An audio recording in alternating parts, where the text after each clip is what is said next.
Good evening. Good evening, good evening.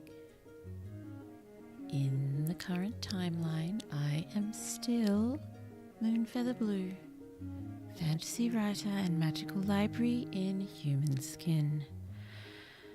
And oh my goodness, I was convinced I was going to fall asleep before the stream started. Oh, I could just feel myself dropping off. Oh dear, tiredness. Tiredness exists in Blue's brain. Presently, eternally, sadly. All of the adverbs. Who says we shouldn't use adverbs in our writing and in our language? Adverbs can be very, very descriptive. I find them very useful. Oh, greetings from my kitchen with a comically large boot of soda. Hello, PK Demo. It is so lovely to see you. Enjoy your boot of soda. Blue has already indulged in a variety of soda. Sadly, not Coke. I drank myself out of Coke earlier today. There is, to tell the truth, not much left in the kitchen. I did not manage to get to the shops this week. And although there is plenty to feed the small ones still, Blue was finding herself having some difficulty figuring out what to consume over the last few days. I was down to eating packets of chocolate drops. Don't worry, Blue is fine. Blue is being overdramatic. But yes, it has been, yes. I would have preferred to have made it to the shops this week. Let's leave it at that. Oh dear. At least the grandmother library did grab some tomatoes for small 1-1. Otherwise she may not have survived. She needs her tomatoes. They are, you know, akin to a god figure to her, almost. She enjoys tomatoes very much. Oh dear, but yes, wandering around most of today, I've just felt almost lightheaded. Not from lack of consuming things, just from tiredness. Yes, I'm not sure how else to make this work, you know? It's and it's not only after streaming nights that I'm really tired, but Sunday mornings, yes, are particularly bad. They're particularly bad. It's I can't keep being a zombie with them on Sunday mornings. It's not fair to the small ones. But I just can't think of any other time I can stream. I can't stream during the day because there's no one to look after small one too. And for those who were there when I attempted to stream holding small one too, that was not particularly successful. Tomatoes are a good fruit. They are indeed. Tomatoes are great. Well, hello everyone. Finally watching on a browser that allows access to the chat. Excellent. Also, tomatoes are a wonderful vegetable. Oh no, the fruit versus vegetable debate is starting. Hello Ashley, lovely to see you. Yes, tomato is definitely a fruit, but is never used like a fruit. It is used as vegetable, as salad. So therefore, I don't mind either label. Could we simply say that tomato defies labeling? It defies being put in a box. Yes, it may have seeds and technically be a fruit, but it is not used in a fruity fashion. It is used in other excellent ways. So, I would say let's leave it at that, but I doubt it will be left at that. It is just too much of a fun argument. We love a good argument that is pretty much inconsequential, yes? It's the best things to argue about are things that don't matter. Because that way we can keep it fun. If I eat them raw, it's a fruit. If I add them to a meal, it's a vegetable. Fair. Still, technically, I would... Technically, not technically. According to Blue... No technicals, nothing technical about it. I consider them salad. Tomatoes are salad. Will that do? I enjoy that vision of tomatoes escaping culinary binaries. Indeed, it works. It works. Yes, tomatoes, the inspiration, the role model, the great salad/fruit/vegetable. Fair enough, indeed. I have not inquired after your well-beings yet. How rude of Blue. How are you all? I hope you are well. I got most of the furniture rearranging done now, which is good. Still, so much tidying and, the dreaded word decluttering. I'm watching so many decluttering videos, just trying to work up motivation. Motivation doesn't seem like the right word. I've got plenty of motivation. I just can't put it into action. It's similar to my writing difficulties, I guess.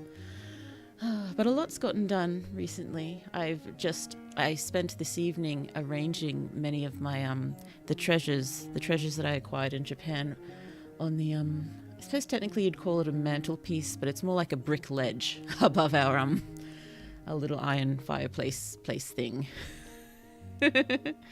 Ooh, cooking some pasties for lunch while chilling. Pasties? Something delicious, I'm sure. Something delicious. Oh, dear. Yes.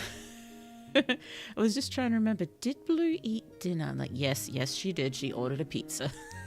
I had no other option.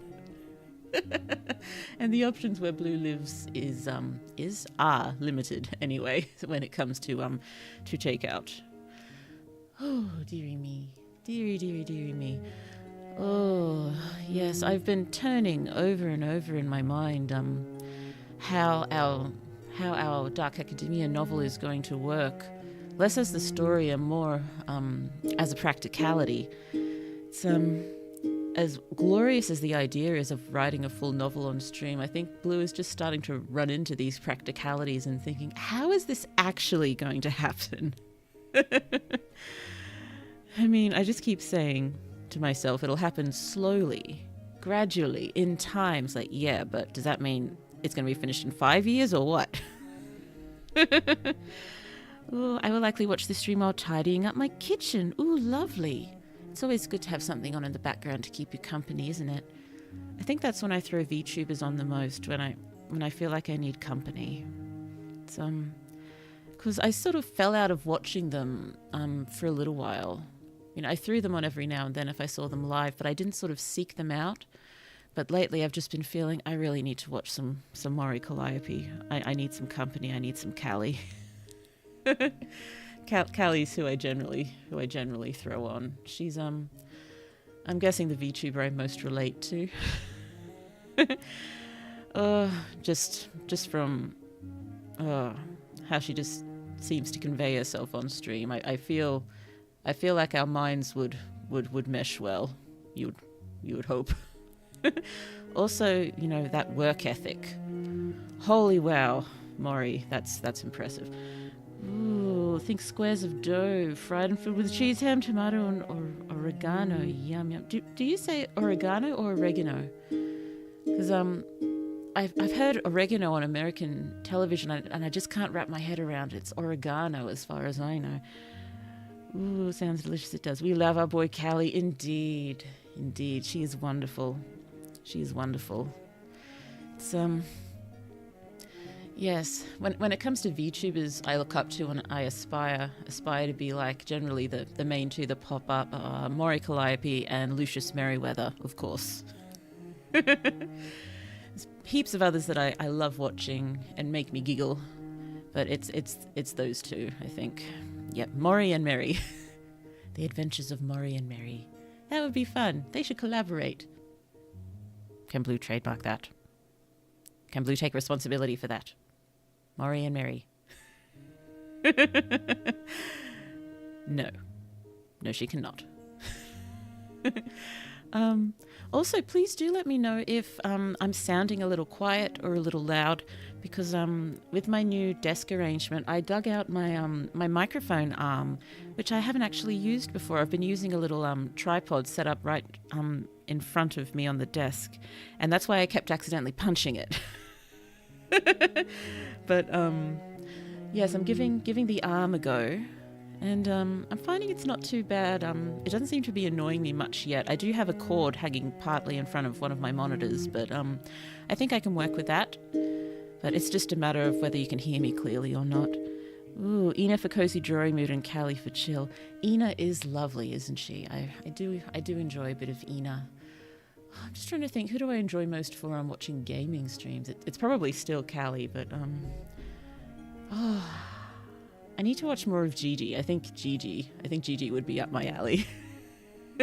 Just the right kind of unhinged for me, maybe. Plus we're ace buddies, so that's nice too. Always good to run into more ace VTubers. Now I know of 3, including Blue. We have Gigi and we have Rin, so that's nice. Ooh, the British pronunciation accents either the re or the ga, but the American I cannot pronounce pronunciation. Pronunciation strictly accents the re. Fair enough. Also, as far as I can hear, you're good, Blue. Hooray! I have set up something technical. Technical? I suppose the arm is more mechanical than technical, isn't it? I've set up something mechanical that supports something technical, and it works. Oh, it should be good. And I can fiddle around with the arm, which is fun. But I will not do it during streaming because I can almost guarantee the microphone will fall off just to spite me. Oh, dearie me. But yes, returning briefly before going about a little bit more magic brainstorming, returning briefly to, yes, practicalities. I do apologize if it will take a ridiculously long time to write this thing. I suppose, well, I hope most of you sort of expected that anyway. But it's, I think it just feels a little disappointing to me, and feels like I'm disappointing you a little bit. Because, yes, it won't just take a while because it'll take a while because, holy wow, we're writing a story on stream. It's gonna take a while. But, the fact that I think I'm gonna have to start breaking things up a bit more. Because I am, you know, I'm loving doing so many of these streams. But I'm concerned that I may be alienating some people who don't sort of, you know, who enjoy the writing streams but don't sort of get as into it as some of us do. So I'm wondering whether I need to branch out a little bit, or go back to VTuber roots a little bit more and try to do a little bit more gaming. I'll try some more typing streams. It's been well over a year and a half, I think, since I last did a typing challenge stream. And those of you who are around then know Blue can type pretty dang fast. I have a fair record that I need to try to beat. Ooh, yeah, we put more focus on the Rio of oregano in Brazil. Okay, considering I'm grappling with my game story idea for as long as I am, I can understand the struggle. Yes, particularly when we have multiple projects going on at once. Because, yeah, I've been stuck this week. The only vaguely creative thing I've managed to do is working on thumbnail thoughts for, the 100-word stories and other short stories and such. Because I had commissioned some lovely work for because I want to redo the 4 videos that I've got up so far, because yeah, I think I'm not entirely happy with them and I want to have another go. And it's been that long since I put them up anyway. I don't think it matters if I unlist those ones and pop up new versions once I'm ready. But yes, I commissioned some lovely work for the first one, but I think I'm not going to be able to use it. I think I need to make everything sort of a bit more uniform just to make it work with my head.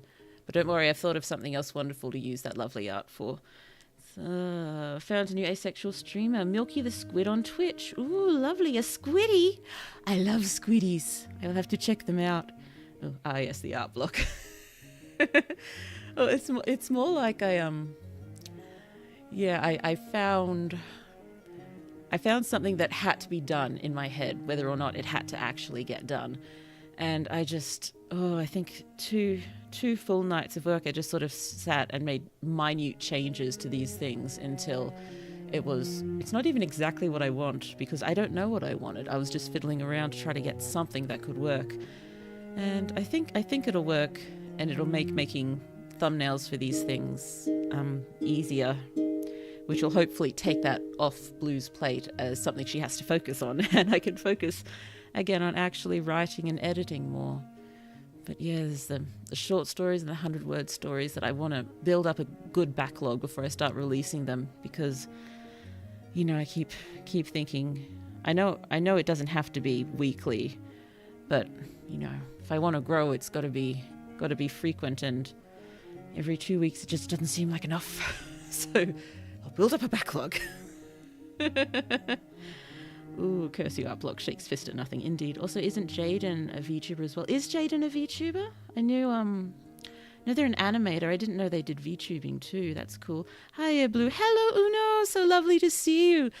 We are just having a bit of a chat before going on to our brainstorming session. I hope so much you're well. When I say a bit of a chat, I mean Blue pretty much complaining about everything. If I'm annoying you, please tell me and I will stop complaining. I mean, if you wanted to listen to someone complain constantly, you probably just need to listen to your own poor inner monologues. Assuming you have them, Blue did find out that not everyone has an inner monologue, and I just can't quite understand, how does it work? I'd love to be able to experience existence as someone who does not have an internal monologue and do some sort of comparison. It just sounds incredible. Oh, sometimes it's good to ramble and complain about stuff. Indeed it is. Indeed it is. And you guys are very easy to talk to. Blue doesn't really talk to anyone except family and, other people. Well, not other people I have to talk to. I don't have to talk to family. I talk to family, leave them in their compartment. And then outside of that compartment, it's, shop people. Lovely shop people. And, smaller ones, teachers, and occasionally parents of other children and such. I don't... Goodness me, this sounds vaguely pathetic, but I don't think I can technically say I have any friends. Generally, Blue is fine with that. That's just how Blue rolls, apparently. But you guys are wonderful to talk to. Oh, I'm pretty sure I could listen to you rambling about anything. Same. Oh, you guys are ridiculously sweet. Thank you. Oh, dear. Oh, I mean, I don't talk in general. Some folks straight up don't know or remember my voice. Oh, that sounds... wow, interesting. Maybe that just sort of tumbled, sort of knocked Blue's tired mind head over heels, and I just didn't read it in the right way. But wow, so folks straight up don't know or remember my voice. I think it's fine. Some people don't like talking. Some people are completely non-verbal. It's just, the way we roll, the way our heads work. I remember when I lived in Japan, I'd frequently go, entire weekends without saying a word because I was living on my own, and I'm not the type to sort of talk to the television very much. Occasionally, I think, now and then I exchange a word with the television, but otherwise, no. Oh, as I somehow managed to talk using only grunts and gestures for the most part. You must have very, very communicative grunts and gestures. That's actually impressive. Blue is very impressed. Blue is very impressed. I remember a few times when I was a kid, I'd try to go, I'd just decide I don't want to talk. And I'd try to go as long as I could without talking. And I think I would have been able to pull it off if, my family talks to me and they want me to talk back, and I couldn't really, I didn't have it in me to... They'd think I was ignoring them, and I couldn't do that to them because I love them. So, yes, Blue never managed to stop talking even when she wanted to. Oh, dearie me. Dearie me. Well, we should probably give some brainstorming a go. Does that sound good? Oh, goodness me, has Blue been rambling for that long already? Let us... Oh, goodness me, I've just remembered another thing I have to do. Do you remember me mentioning, going on another tangent after saying we're about to start? Do you remember me mentioning, like, a month or 2 months or so ago that I'm watching earlier streams and trying to compile a list of things that I could use in social media because Blue can't post on social media? I just, I open a post and say, what do I do now? What do I say? I don't know. There's no one to talk to. There's nothing to say. Why would anyone listen to me anyway? Oh my goodness, that rhymed. Did that sound like the the pre-chorus or the chorus of some sort of early noughties sad new metal sort of thing. But yes, trying to compile a list of vaguely interesting things Blue has said in the past off the cuff on stream. And I've made a fair list. I think I've just about finished going through my first stream ever. I was just gonna, go through the early ones and try to get a list together and, pre-post things. do a month in advance or something. And I've built up the list, but I haven't gotten around to sitting down on... I think I was going to try dual posting on Blue Sky and Tumblr or something. I've really got to get around to doing that. Goodness me. I guess I have the perk of being the quiet and serious one so the family don't mind my silence. Fair enough. Whereas I was, the second born good child, Goodness me. How do they describe me? My hair's a bit darker now, but I had ridiculously light blonde hair, and I didn't have my skin problem when I was a kid, so they used to describe me as practically translucent, which I'm not sure is a compliment or not. I imagine it's meant as one, but saying I look translucent, it's like saying I look, like a ghost. Blue is ghost. New law. Library ghost. Well, technically, library in human skin. Wouldn't it make more sense if the library was a ghost and can just sort of grab a host? Goodness, it rhymed again. What is happening? What is happening in Blue's head right now? Oh, the sunshine kid. I wouldn't necessarily call myself sunshine. I don't think any of us were particularly sunshiny. I was quiet, and I was exceptionally well behaved. And, I say good at school, but I was more good at doing what I was told to do. Sort of. Good at following instructions. I'm a lemming.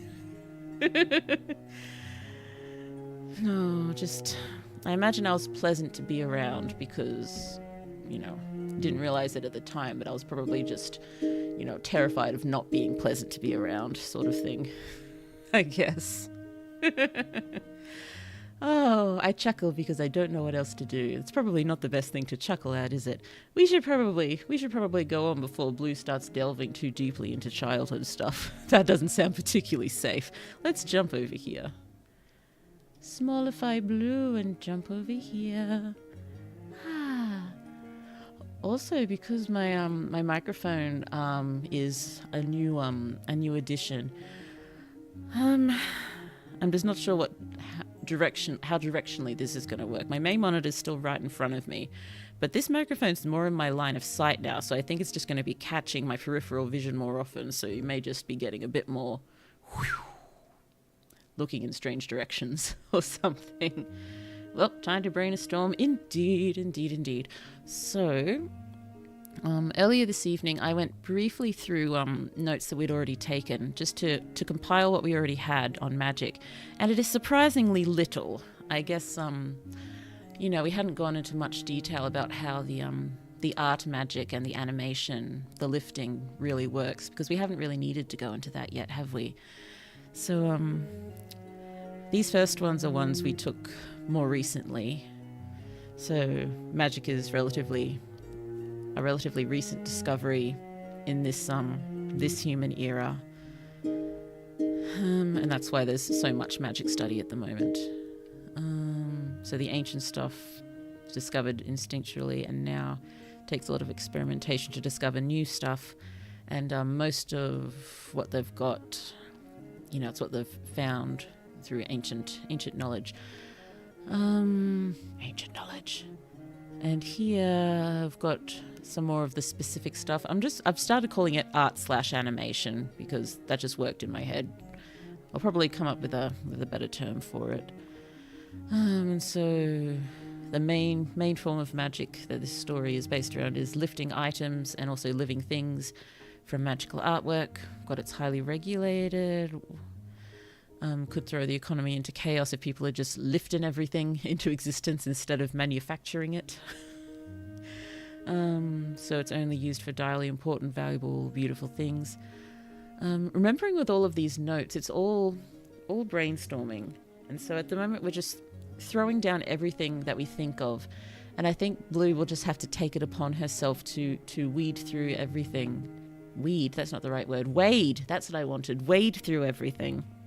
I suppose weed would work, but it wasn't quite the energy I was going for. Wade is far closer to what she was going for. Have to wade through everything we have, all the brains we have stormed. Wade through those, wading through the stormy brains, and decide what to go with. Because I think it's a little difficult for us to sort of decide on one thing and then just sort of brainstorm everything around it and make it all work now. I think we just have to think, and it'll be Blue's job to sort of make it all work. And not everything's going to make it into the final version, but that's the way it's done when we're all writing stuff alone as well. We can never use every idea. But, or lifting a creature from a painting only for it to go on a rampage might also be a bad thing. Oh yeah, it could. Yeah, I imagine that happens. I imagine that's why it's so highly regulated. Below this, I had a few more random thoughts earlier this evening. I'll throw that one down there now as well. But, yes, I think that's a definite problem, and that definitely that should happen. That should definitely happen. Possibly Lily's done it by accident several times. Like that could be why she's in the dean's office at the beginning of the story or something. I had thought it was for some, post body horror correction. I suppose it could be both. Oh dear. I'd originally thought it was a two-part process, someone doing the art and someone doing the animation. I've had some more thoughts on that, and I'd love to know what you think when we reach that. So when you create a living being, you create a soul from scratch. It's very difficult, all but outlawed. I added this on myself, but it worked here. You need permits and permissions for every project, and I imagine there's a lot of bureaucracy around it. That could be fun, if that's the right word. Sorry, I've said it so many times, but I love making so many things that are magical, like pushing as much... I know there's a proper word for it, but making it as mundane as possible. My head's just saying mundanity? Like, that's not a word, Blue. That's definitely not a word. Do not say that. You will humiliate yourself. Does Blue have much shame? Not this evening, apparently. Other times, yes. This evening, Blue appears to be reasonably shameless. Let's see how that holds throughout the rest of the stream.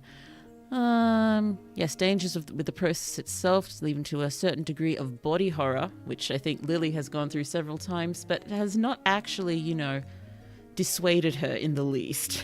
I think she's actually sort of fascinated whenever she causes any body horror to herself. Just, oh, that's interesting. So everything is a learning experience for her. Lily also reasonably shameless, isn't she? It's, I had a conversation in my head earlier today between Lily and Dahlia. It wasn't about shame, it was about self-doubt. It was about self-doubt and Dahlia sort of having a bit of a self-doubting moment and Lily not quite, understanding what's going on. Dahlia saying, have you never felt any self-doubt before? And just Lily, taking it in her stride as best she can, but, very, very openly admitting that is not a sensation I have personally experienced. However, from what I have read, I can say this.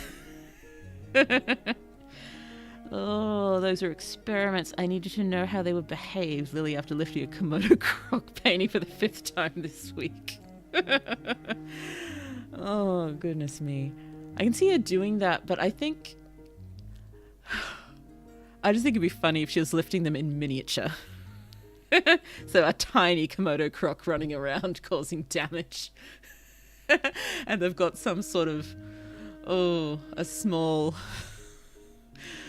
Why am I thinking insectarium? They're not insects. What's the term? Terrarium. That's the one. A terrarium for all of her tiny creations.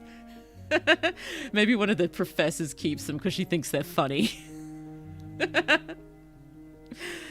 And plus seeing tiny versions would be interesting, given there's not too many tiny reptiles, are there?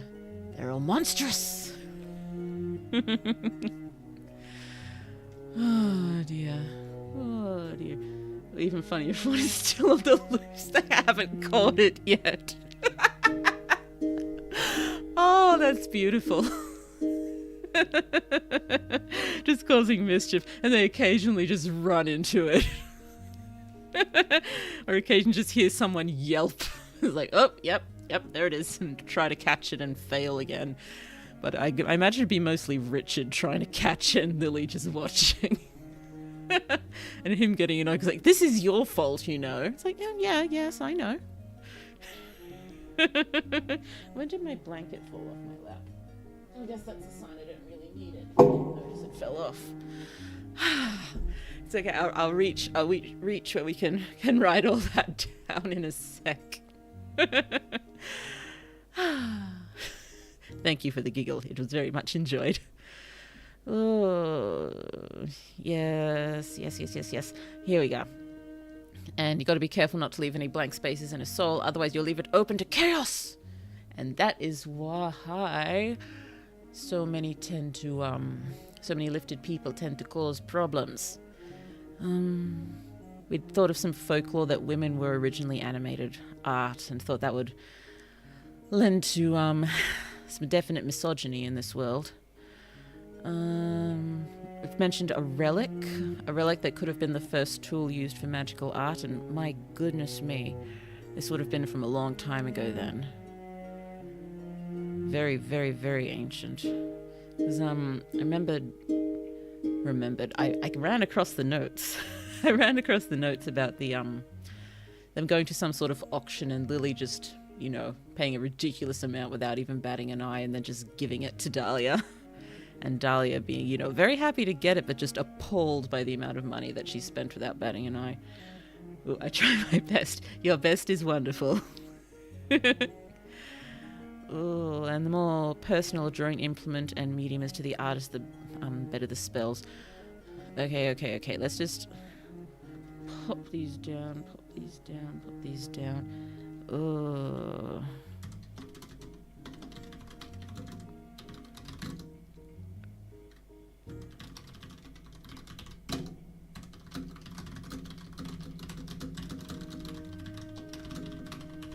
This is happened? That is incorrect.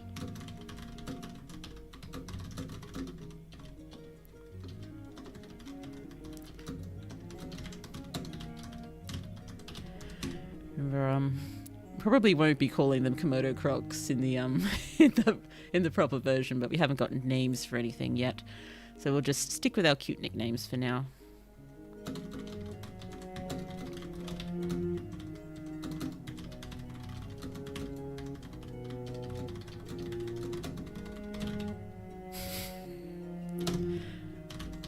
One teacher collects them and keeps them in a terrarium.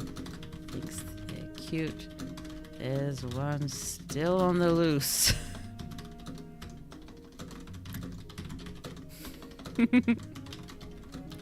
Occasionally.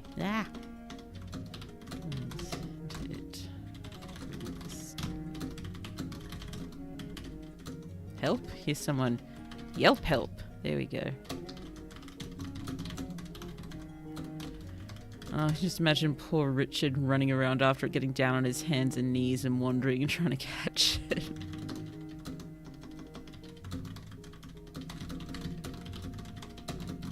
Okay, got that down now. Didn't want to forget it, sorry. And doopty-doopty-doo.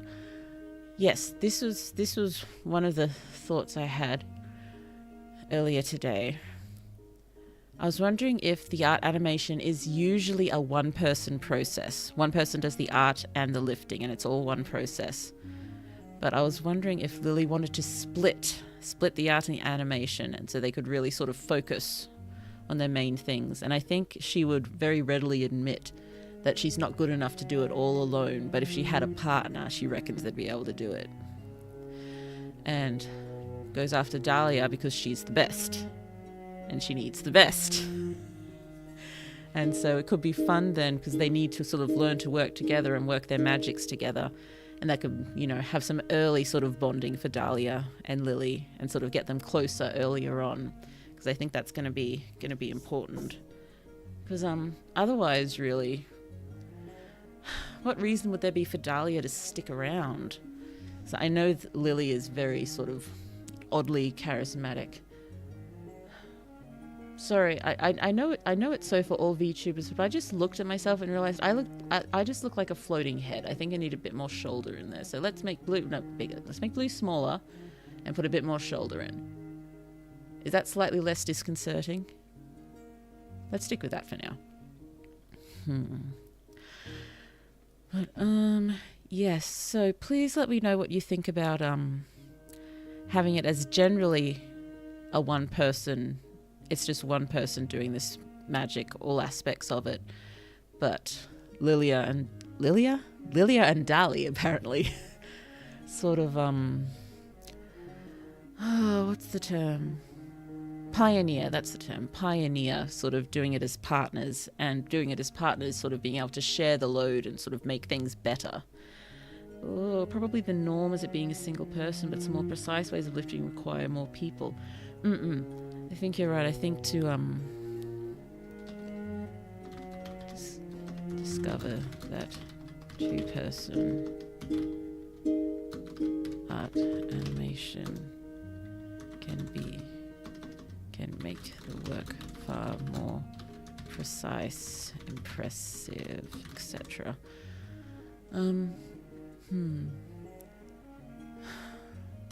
Has it been done before? So I was wondering about them pioneering it, but maybe they're bringing it back. Maybe it fell out of fashion for a particular reason. That could be something interesting to think about. Well, as in no one is cared for splitting the workload unless they have to. Maybe it was even something really self-centered and petty, shallow about wanting all the recognition.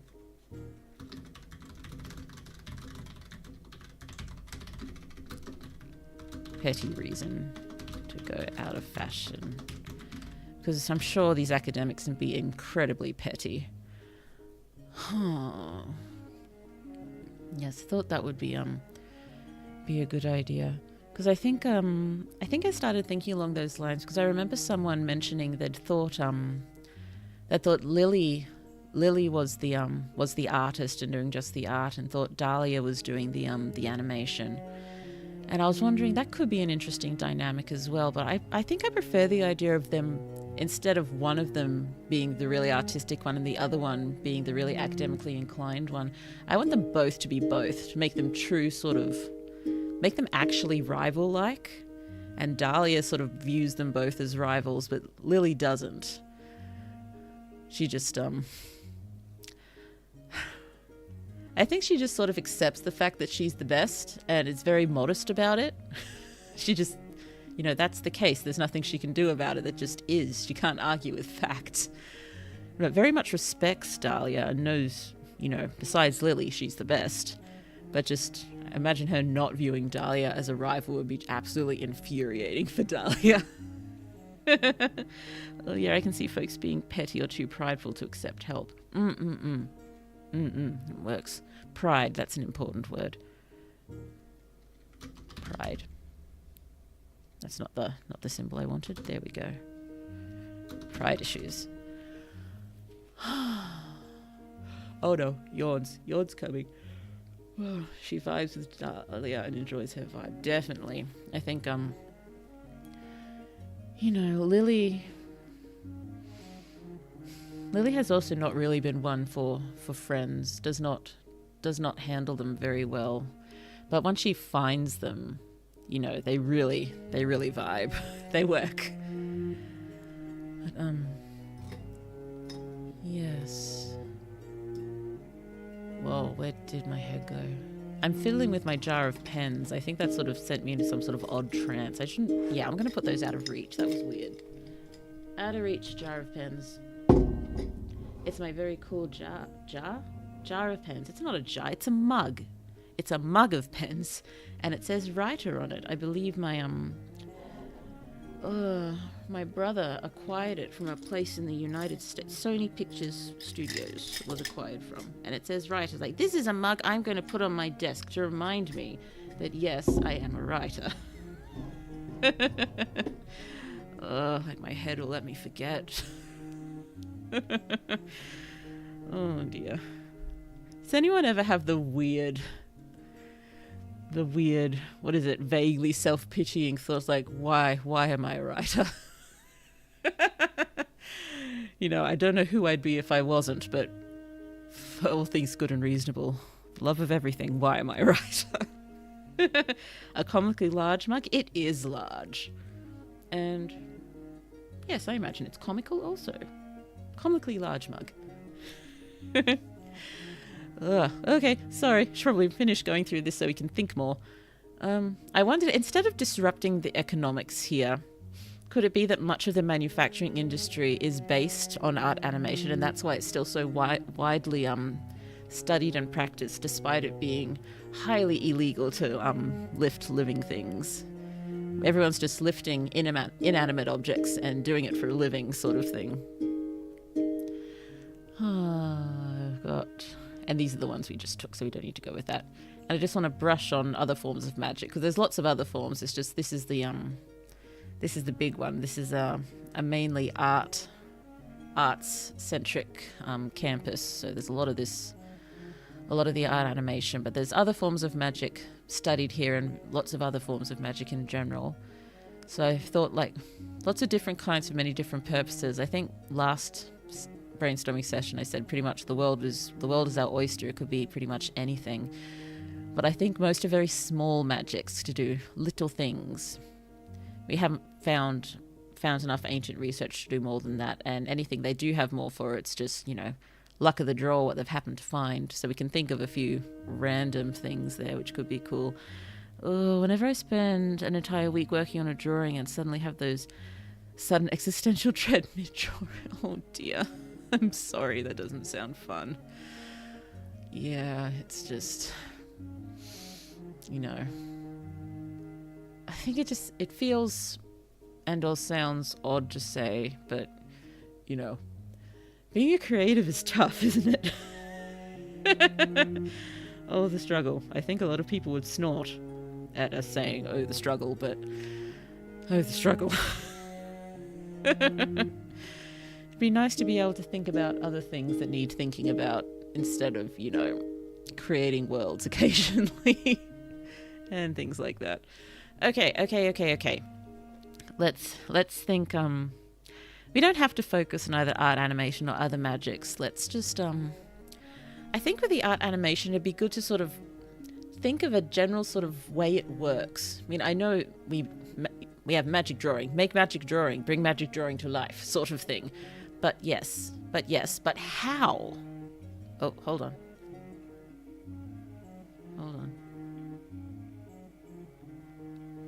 Sorry, I thought I heard small one too. I should keep an ear out for him. Oh, at this time I just accept the dread as an old friend. Oh dear. Hello darkness, my old friend. I've come to talk with you again. You know, memes aside, that's a lovely song, isn't it?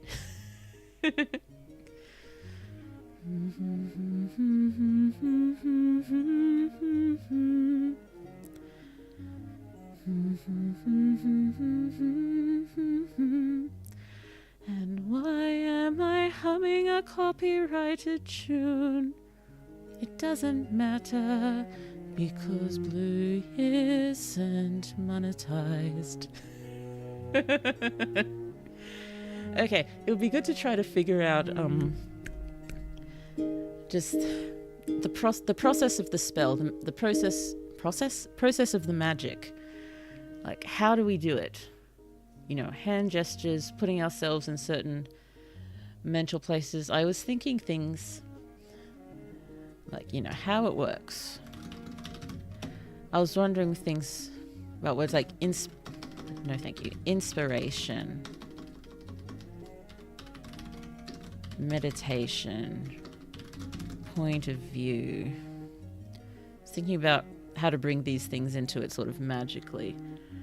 Oh, weirdly good to fall asleep to as well. That song, it's lovely. Oh, the Father Library is a very large Simon and Garfunkel fan, so Blue did listen to an awful lot of it growing up. So, yeah, most of those songs, I know.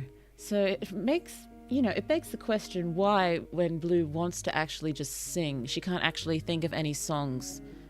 It just feels like as soon as Blue wants to sing, all songs cease to exist. It's weird, but it's a consistent phenomenon that just... I was about to say it just keeps happening, but I just said it was a consistent phenomenon. So yes, it does just keep happening. Or maybe intent is a driving force, as in you must want to lift something to even begin the process. That sounds like it would work. It needs to be a quiet room. If they get distracted, something could definitely go wrong. Very good. Thank you. Hello, KRU, it's lovely to see you. If you've been lurking till now, I hope the lurking has been good. If you are freshly arrived, hello and welcome. I just want to say thank you as well to all the lovely lurkers. I am one of you. I am with you. I am alongside you. I also lurk. Oh, goodness me. When was the last time I actually commented on someone's live stream? I can't think of it. At the moment, the only thing that's coming to mind that I know I have commented on, well, not commented, that's not the right word. I have chatted a couple of times, but the main thing that's coming to mind was in one of Tsukumo-sana's final streams. I forget exactly what it was, but Small One had said something very sweet about her. I'm like, I have to let her know. And so I think that was my first and only super chat. It was to just let Sana know something very sweet that Small One had said for her. So that was nice. That was nice. Okay. Intent as a driving force. Must want to lift something to begin the process. And to see them in classrooms and people saying it's not working, and the teachers say you just don't want it enough.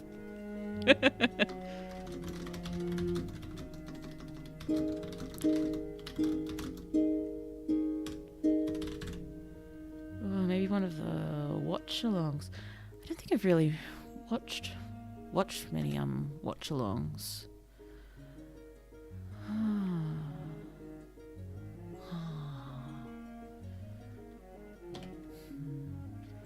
There was one I wanted to I wouldn't mind doing a watch-along one time. And I recently resubscribed to Netflix. Probably be just until the final season of Stranger Things finishes. But there's quite a few things I want to watch on there at the moment to catch up on, and I've just realised K-pop Demon Hunters is there, and I really want to watch K-pop Demon Hunters. I wonder if we should try a watch along just for fun. Would people be into that? Into a K-pop Demon Hunters watch along? Maybe in the next few weeks or something? Something to think about. Be nice to give something like that a try. Oh, intent is a driving force. Oh, need a quiet room. Get distracted. Something go wrong in the creation. Okay, so at the moment, what we really need, what is required? Concentration. Intent. So this is all sort of getting in the mindset to create magical art and bring it into existence. So once we're in the frame of mind, once in the correct mental space. So even if it's a one-person job, it's still technically a two-part process, I think. It's so they create the art, and the whole art creation. Create the art. The whole art creation is a spell. Sort of one. It's one continuous spell, sort of made up of many small spells, if that makes sense, I think. One continue.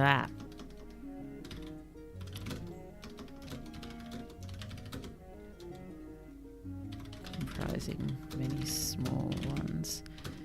Each, you know, assuming done with a pen or ink or something, each pen stroke is another part of the spell. But how are we, like, are we needing to say any particular words, or are we just the actual, is it internal? Are we pulling something out of ourselves and pushing it through the art, sort of to make it, I think something like that might, I'm not a huge fan of just saying magic words and making something work. I mean, I know it's not that simple. You still need to be in the mind place and stuff, but I don't think I want, at least for the art creation, any words to be part of it. Goodness me, I need water, sorry. Water break. Please, everyone, make sure you are well hydrated.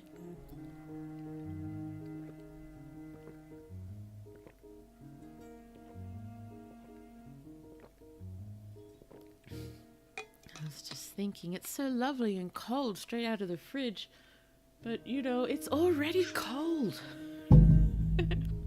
I've got my hoodie on. I've got the heat pump on. This is cold. Why am I so happy with cold water? Okay. So, pulling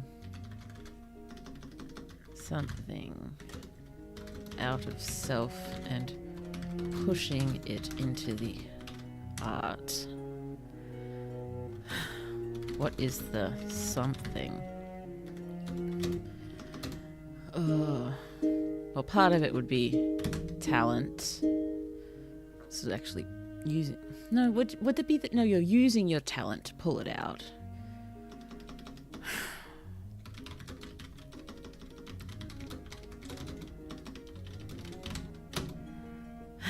And I think it's got to be something everyone has. Maybe part of your essence. Drawing magical essence out. Maybe everyone's always had something like magical essence and these people are only just learning how to use it.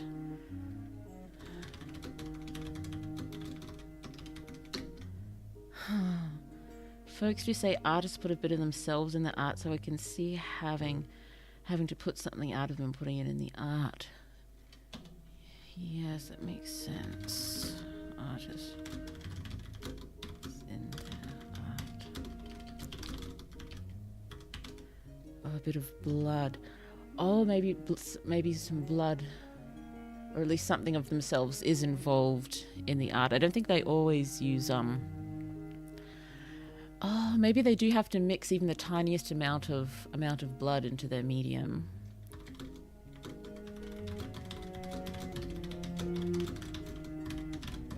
Does it have to be blood? Would any bodily fluid work? Oh dear, it's like Blue's just looking for comedy. Oh, mana, life force, magical essence are pretty classic. Blood is also good. It's good to draw on the classics, isn't it? I think yes, classics are good so long as we're putting our own spin on things. I'm sorry. It's I guess it's a habit now. My main magical project in general seems quite lighthearted. It deals with a lot of dark stuff, but I guess because Kaz just, you know, he's one of those guys who deals with things with humor. So there's a lot of just, you know, random humor. And so yes, the use of blood and wondering about other bodily fluids, that would work. And I can see Lily just, you know, contemplating that on an academic level.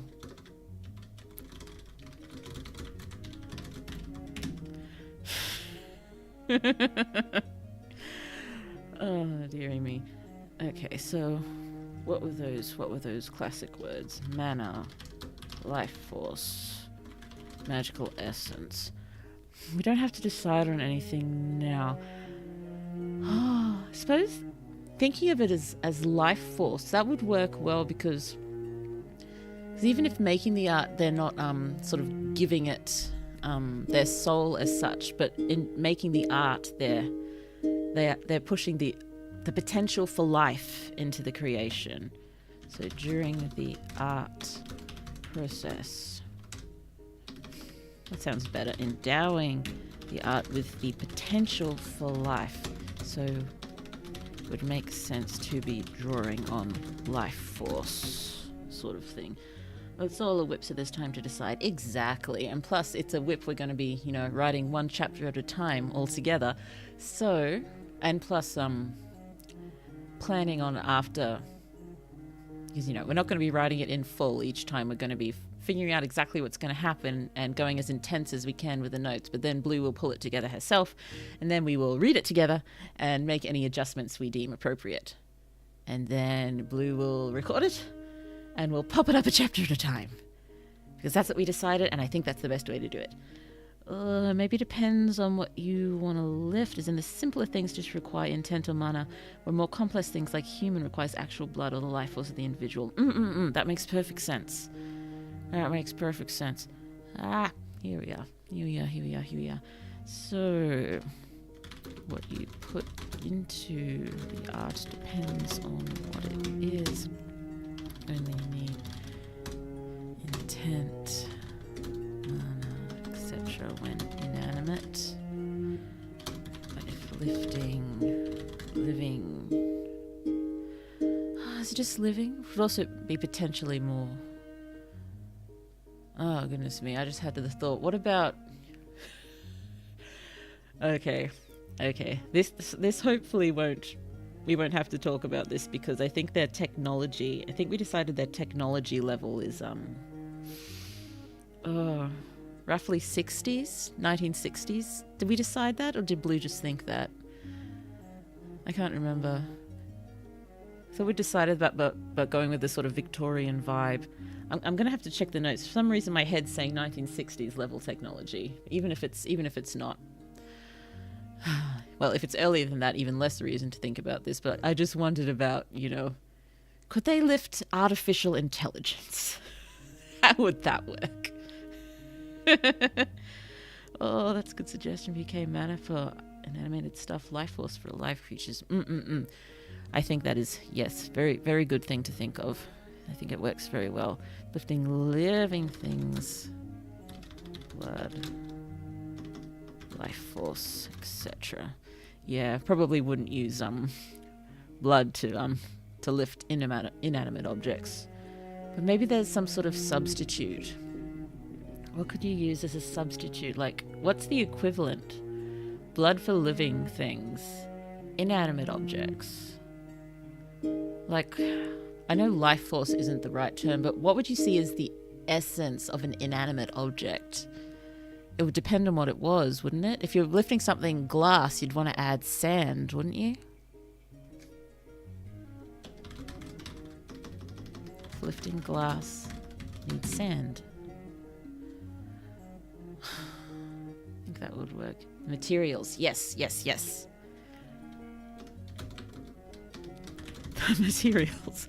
Like, we wouldn't need to, probably wouldn't need to include all of them, but just, a scattering.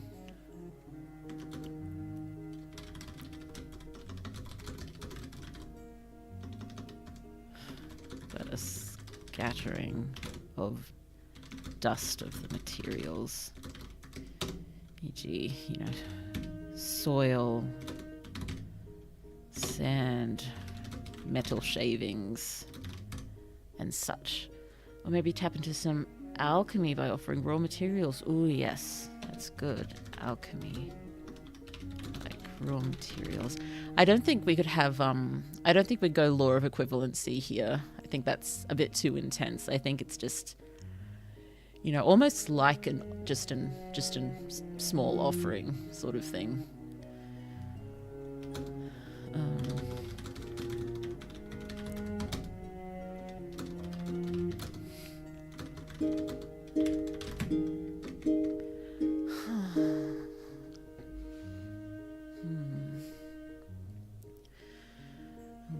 And I suppose as well, we don't really need to go into intense detail in the magical process, just enough to sort of make it work. Because if we go into intense detail, this is going to be a long book. I know it's already going to be long because, you know, blue is involved. But, you know, why am I thinking? I'm thinking, what is it? The more complicated a lie is, the harder it is to believe. Or the less believable it is. It's sometimes better to just keep things reasonably simple.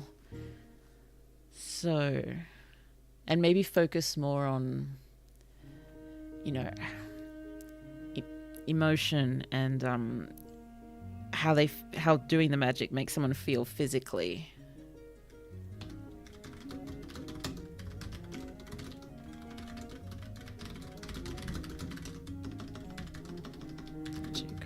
Rather than the exact processes.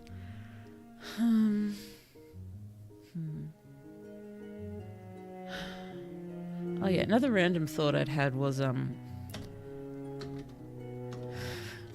Lily does attend theory lessons on art animation. She's not barred from that, just only barred from practical stuff.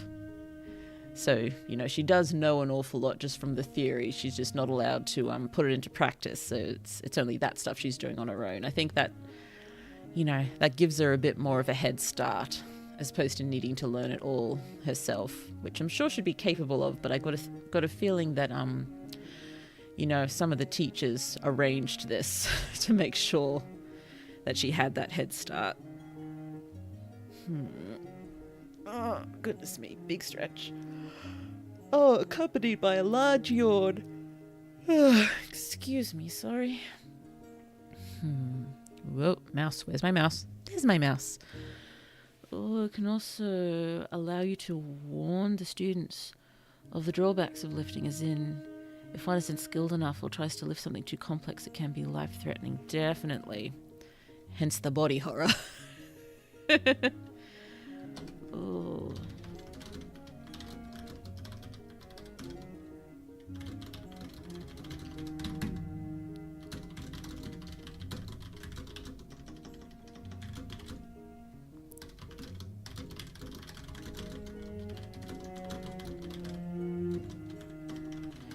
I think that's a good thing for us to think of for sort of building the world around this without having to go into too much detail of the actual process, is just rules of art animation. Know your limits. That's an important one. Know your limits. If you think of any other good rules, shout them out. Oh dear. I don't think it's you know, rules as in, you know, law, but as in, you know, someone's rules. You know, blah blah's rules of art animation. So, like an exam question. Know your limits. Know your limits.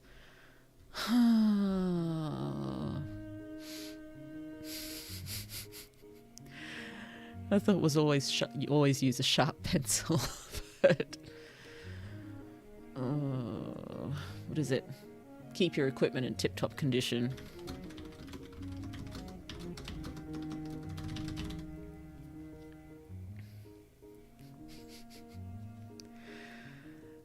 Next thought was, don't be stingy with your offerings.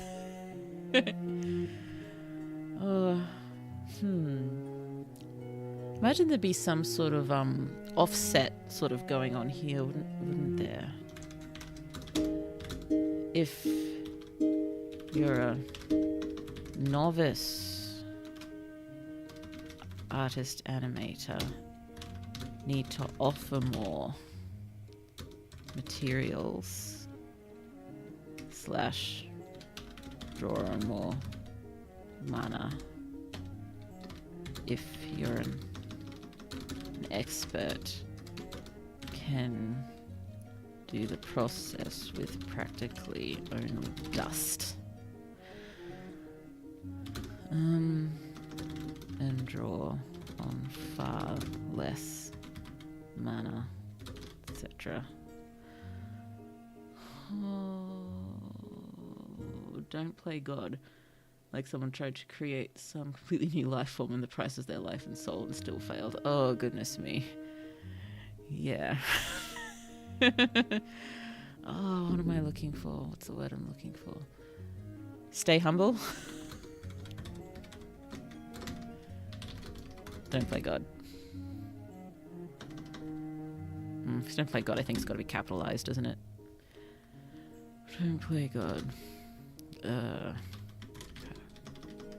Parable's not the word I wanted. Parable's not the right word. Tale is. Tale about someone trying to create a new life form. Price was life and soul and still didn't work. Stay humble's probably not how it would be phrased, but along those lines.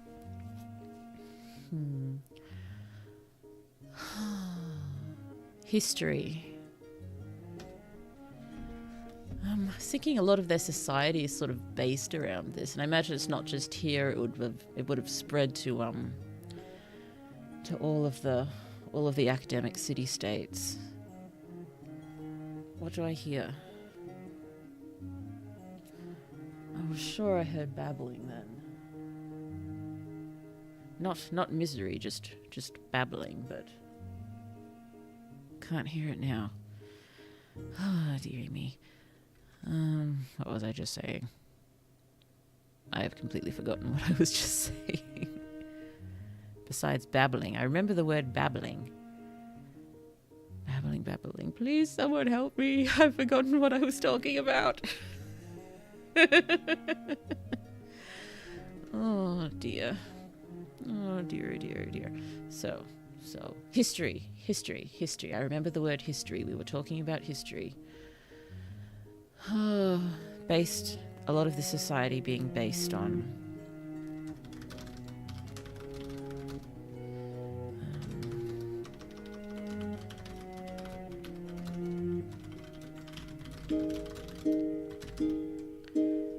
society/economy around this form of magic. But magic in this era is still a relatively recent discovery, and it was discovered through archaeology.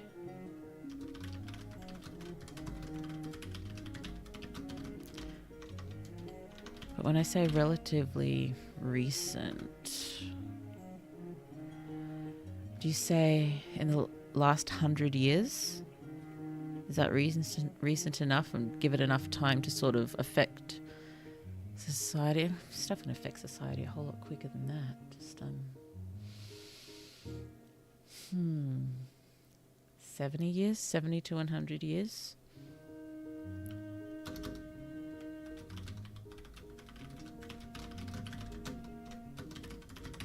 Imagine this would have been the first magic discovered. Yeah, 100 years can work. Okay, let's go with around 100 years ago.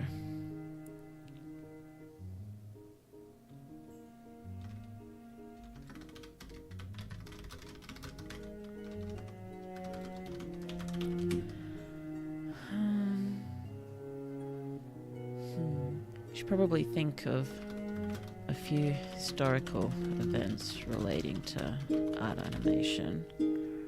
We don't have to think of them now, just well, I'm thinking about, things that we need to brainstorm, even if we don't brainstorm them now, or just brainstorming things that will be important so we can think about them later. Water.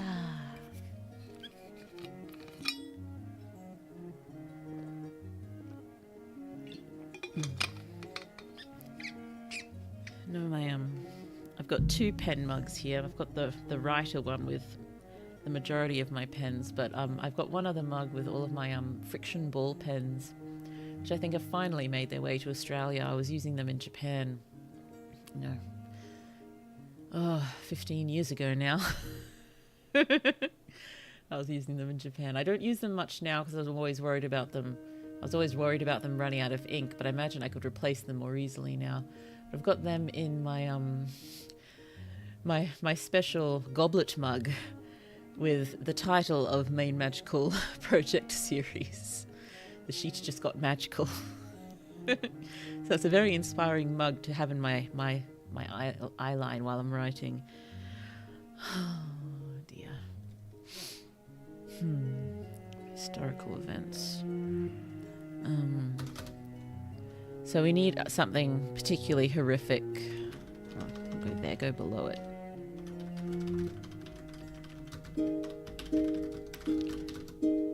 That led to ceasing using art animation as a viable means of reproduction. I should probably be more specific there. Human reproduction. Possibly animal breeding as well. They use art animation to breed particularly good animals.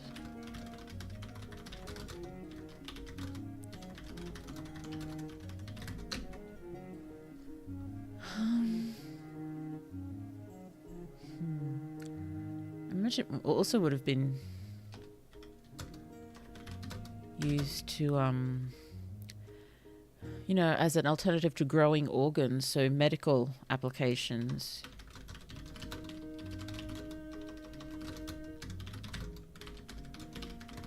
So this society, despite its technology being perhaps a little behind where ours would be now, their medical field could be further ahead because of this.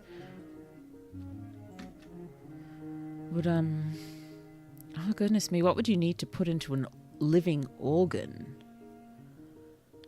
You need to put life force into it, and I suppose you don't need to sort of put a soul into it to lift it.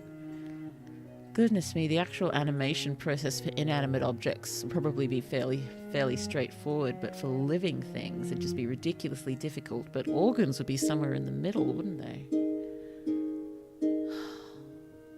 Goodness me, that's interesting to think about. Probably shouldn't spend too much time thinking about it. Oh, well, I'm sure one of them is going to wind up in a hospital at one point because, you know, Blue's writing it. Got to torment someone. Ooh, either a war or revolution, or you can go eldritch horror and say something went wrong and they had to deal with an abomination created from all the lifting at the time. I think we can have all of those things happening at one point.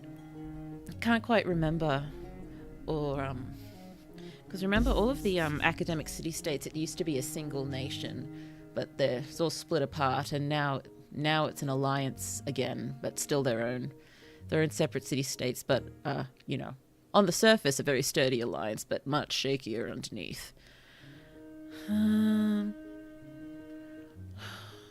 Yes, we know in the end,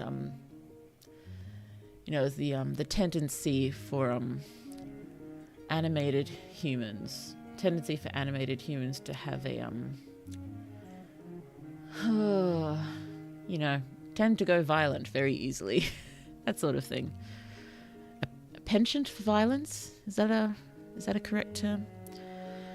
Oh yes. So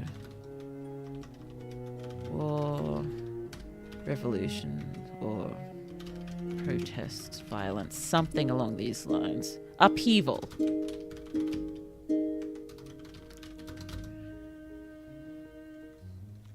Related to animation. Eldritch horror potential. Final straw. More prone to violent behavior. Yes, that's far more sensibly phrased than I managed. Thank you. I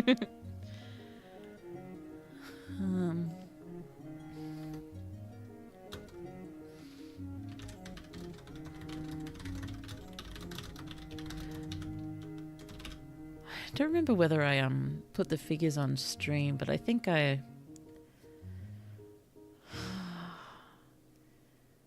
worked out numbers for how many people in the general population at this time would be lifted. And I think what I thought of was for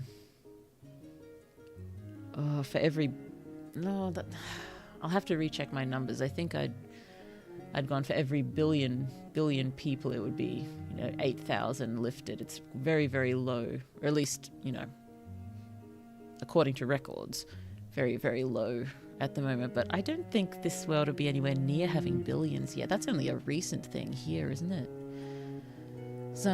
What is it? Aren't there more people living on the planet now at this moment than have lived sort of prior altogether?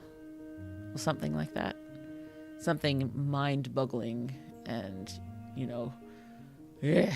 ish. Is that an adjective? It is now. Oh, because I can see folks lifting more people to fight in a war, only for those to lift more, only for them to degrade until something went wrong. I hadn't thought about that. Yes, lifting a full army. That could be important. That could be important. Thank you. That's great. Ugh. Lifting soldiers. Those soldiers lift more soldiers. Degradation. Something going wrong. So you'd see it as like an endless source of soldiers. Labor. This just goes straight to slavery. Slavery issues. Because we run into that here, don't we? We have yes, the underground lifted people thing where, almost like designer wives things going on. And yeah, they're technically slaves. They're just brought into existence at around 18 years old and told, you're married to this guy now. Creepy. But yes, issues. Yes, had some slavery issues here with lifted people. Oh dear. Solid. Very, this history makes sense. I don't know why I didn't think of that before. It makes perfect sense that would happen, wouldn't it? I mean, it's disgusting, but humans are disgusting beings, it seems.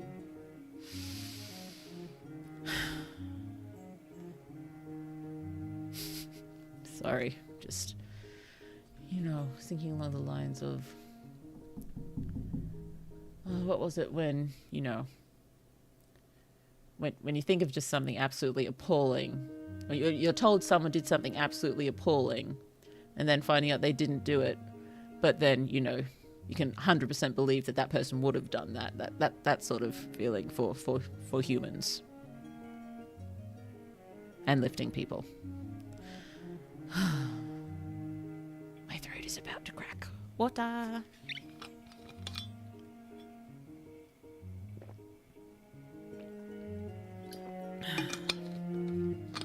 I must say, this is the most alert I have felt all day. And I'm probably going to be trying to sleep in about 40 minutes or so.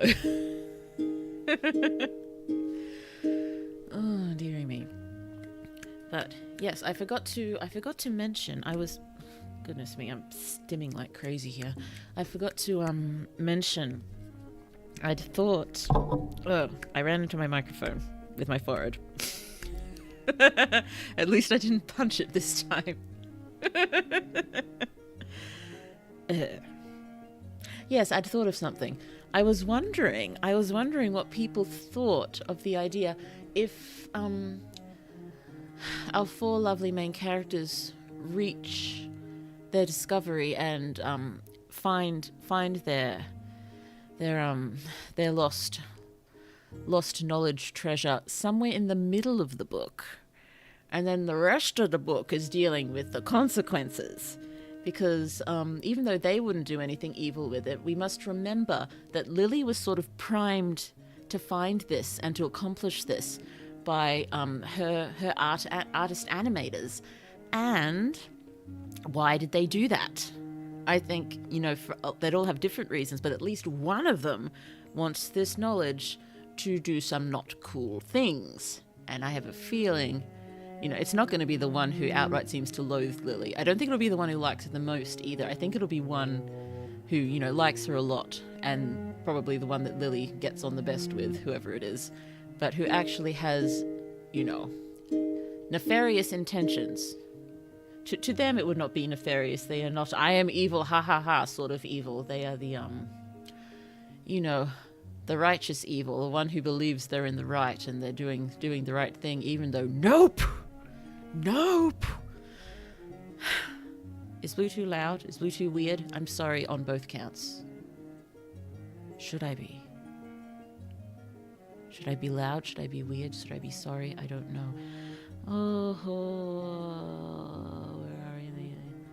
And then they're being forced to work together to either destroy or seal the abomination. Ooh, yes.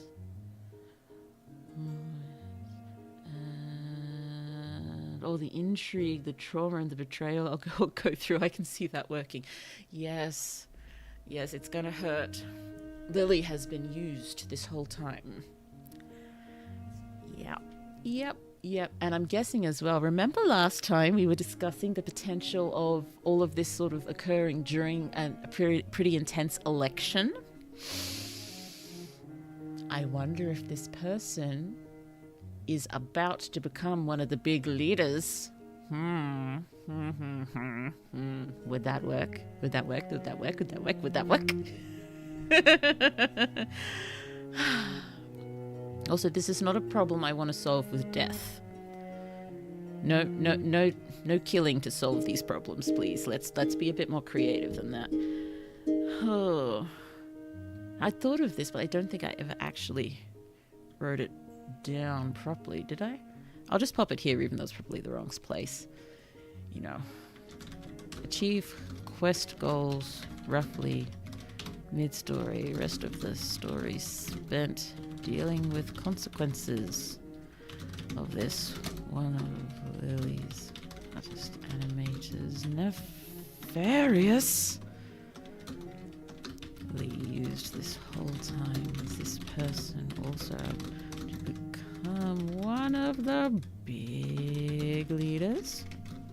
The elections, intrigue, betrayal, trauma, all of these. This is exciting, yes? Would you read this book? Would you like to read this book? I hope you can read this book one day. At least it is a fun one to think about. I think I'm concerned a little bit that it feels like it's leaning a little bit away from dark academia. I mean, technically, what is dark academia? It's, you know, sort of set in a university setting with and it's a bit grim, I guess. But I suppose because we're not setting it in traditional dark academic areas, it's not European sort of inspired. It's not got the you know, big stone buildings and dark wood furniture, sort of velvety sort of things. There's nothing like that. This is much lighter, isn't it? I'll have to think of other ways to get the grim vibe going, I think. Ooh. Ooh, yeah, I'd read this book. Better be a fun translating project. Ooh, excellent. Definitely go for that.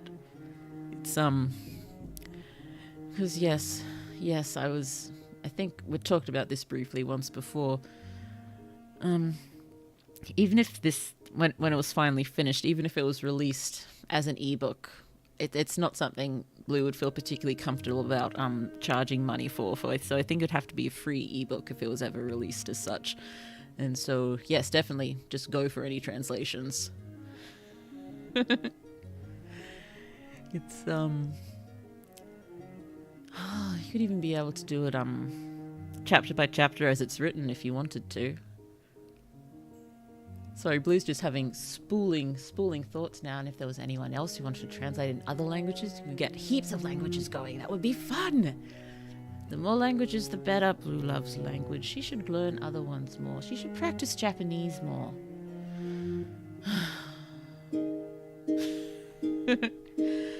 Oh, honestly, it depends. depends on what they find, since if it is a lost technology, it can be used for the wrong ways. If it is a MacGuffin, then maybe it's just them finding the last piece for a long plan set in motion. I wasn't sure about it being a MacGuffin as such. I was leaning more towards lost knowledge sort of thing, and them not being entirely sure what it is they were going to find. It just, this person, you know, was going to find it, and whatever it is, they're going to use it, and it just happens to be very useful sort of thing. I don't like things seeming to be too convenient, I guess. I'm fine with some things being convenient in Main Magical Project, because that's sort of what makes it funny. It's a very self-aware story. But this doesn't... That's not one of the charms of this one, I don't think. Ooh, some people say that in Australian Gothic novels, the enemy is Australia itself. Oh, actually, there exists a literary genre called Australian Gothic. Oh, goodness me. I'll have to have a look at that. Oh, dear. Oh, dear. Ah! Sorry. I hit the microphone. This did not solve the microphone hitting issue. Well, I didn't hit the mic exactly. I hit the, what is it? The bendy thing of the spit shield. Is there a name for the bendy bit of the spit shield? Blue is speaking to you through a spit shield. Oh, you learn something new every day, I guess. Well, that there's a genre called Australian Gothic, or that there's a name for the bendy bit of the spit shield. I don't even know how I'd go about looking that up. Would I just type, what's the name of the bendy bit of the spit shield? Let's find out. What's the name of the bendy bit of a spit shield? That is not what I was looking for. Okay, I'm going to add microphone in there. Microphone spit shield. What are those round things attached to microphones? Okay, I've been calling it a spit shield. This is in fact a pop filter. It still acts as a spit shield. But what's the name of the bendy bit? The bendy bit. Gooseneck! It's called a gooseneck! Blue's day has just been made. It's called a gooseneck. Oh, I'm so happy. Oh, that's beautiful. I love it.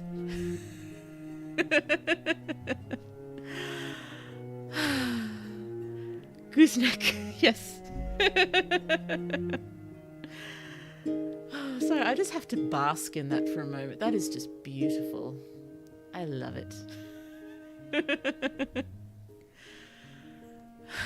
Sorry, how many happy sighs have I done now? That's like the best name of something ever.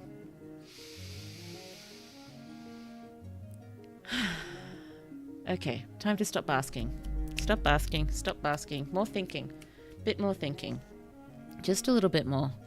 Then I should try to make myself go to bed despite being the most alert. I think this is the most alert I've been in at least 72 hours.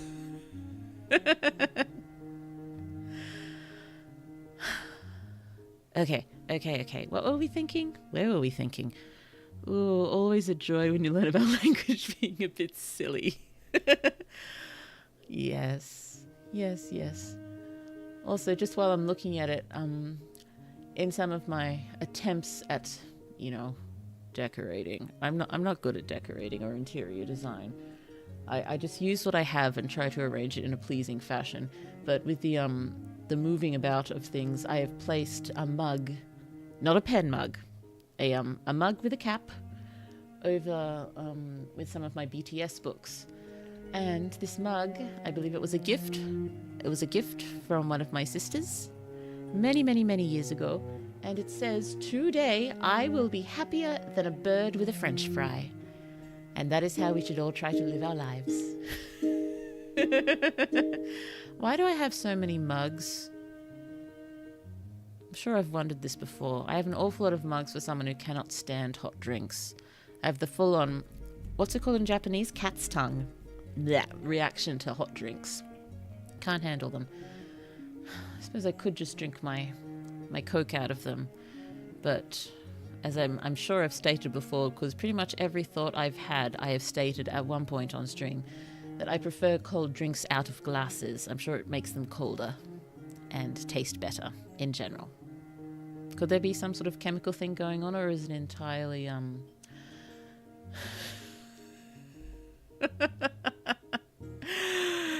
was trying to think of the scientific word beginning with a P, and I thought photosynthesis. Photosynthesis is not the one I'm after. I'm after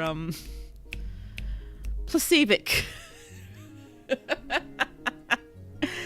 Yes, I just mixed up photosynthesis and placebo.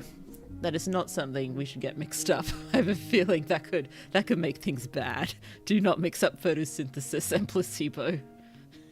Because mugs are useful indeed, and you can always count on mugs being silly. Yes, it's lovely. I once heard you should live every day as if you are a hibiscus flower. It blooms only for one day, but that day is the more beautiful for it. Oh, that is lovely. I haven't heard that, but it is beautiful. Oh, hibiscus. Hibiscus, that is a lovely word itself, isn't it? Is there such thing as a hibiscus rose? I think for another one of my another one of my projects. I've only, I think, mentioned it briefly, but it's another magical girls, boys, friends story that in general sort of will read slightly more like a Final Fantasy sort of story along those lines. But yes, their magical transformations sort of come from flowers that select them in a strange magical garden. And I remember one of the original thoughts was one being a hibiscus rose. I'm like, is that a real flower? It's like, it doesn't matter if it's a real flower. Ooh. New MacGuffins theme. I think it's a good way for us to live, I think. That would be good. Oh, just theme. I was just wondering vaguely, would people be interested if Blue occasionally put up musical compositions as videos? Because Blue did this background music. So, and there's a few other things which I could use. Just if Blue put up videos that weren't strictly stories or writing related, would you still be interested, or do I have to sort of stay in my own lane sort of thing here? Or am I allowed to branch out as a creative? Because, Blue sings, Blue tinkers with composition, all those sort of things. It'd be nice to branch out a bit occasionally. Ooh, we're invited for a lifelong party and is rude to overstay, so enjoy life as if every day is a celebration, but don't worry for the end, but enjoy the journey, my late grandma. That is lovely. It's rude to overstay. That is so sweet and so sort of pragmatic. Is that the word I'm looking for? Matter of fact, true and simple. It's beautiful. Love it. Oh, that would be nice. Thank you. I'm glad. I'm glad people wouldn't be put off by that. Put off sounds odd, but I think YouTube seems to be very much about the niches sort of thing, I guess. I've sent something interesting to the Discord. Okay, I shall have a peek later. Yes, YouTube is often about niches, but a lot of creatives are creative in multiple ways, aren't we? I imagine pretty much all of us here are creatives in some way or another at the moment. There's many ways we tend to express ourselves, often sort of related. Most of my the music that comes to mind winds up weaving its way through my stories in some way or another. Oh dear.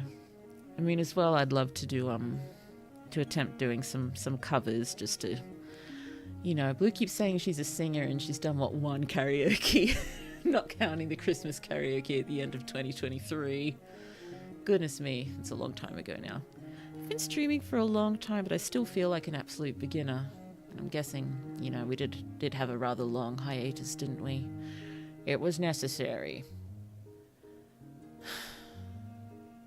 Goodness me, it has been weird thinking back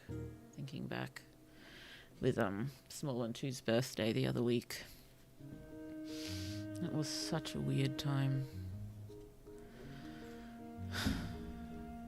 Sorry. Focus, blue. Focus, blue. Okay. We've been thinking a lot about the main source of magic, which is good because, you know, we're going to be talking about that one the most.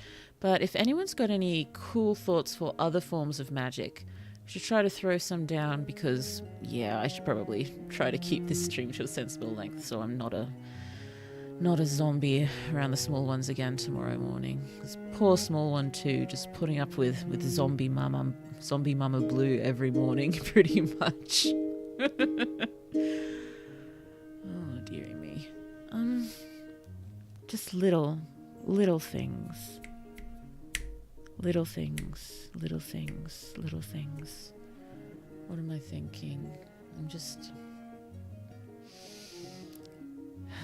imagining, you know, cards or something to do with cards or coins. But what are we doing with cards or coins? Like, that just makes it sound like magic tricks, but we are actually doing something with them. Or would it be something Inception-y, like having some sort of item to ground you to do magics or something?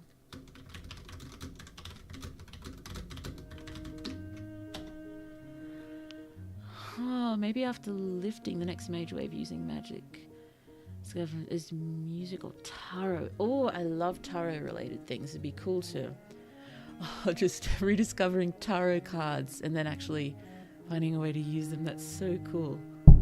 Ah, I hit the mic again. Precognition cards. Tart?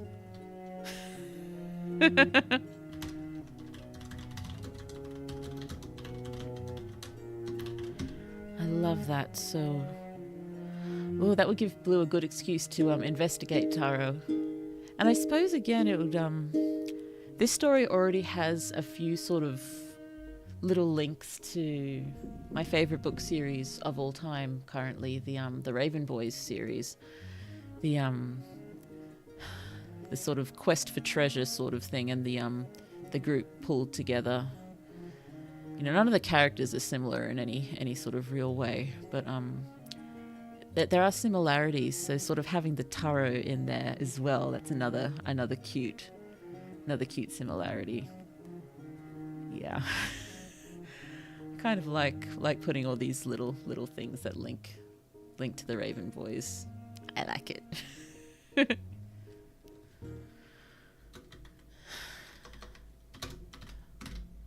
I think, you know, that'd also be a fair part of society. So reasonably important in society. What's the other thing? Yes, we need some music related magic, but what kind of music related magic? Because that's studied at the university.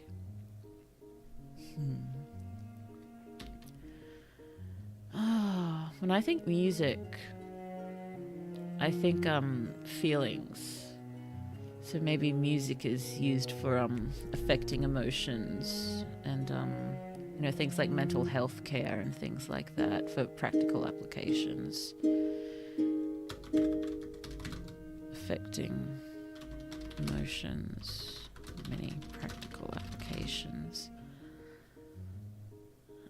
And so they'd be like full-on concerts, just as well as the music, sort of actively pulling on emotions even more with the magic. So you'd have an entire audience like weeping. Ooh, I imagine it could also be used in a dangerous fashion to like rile up a crowd.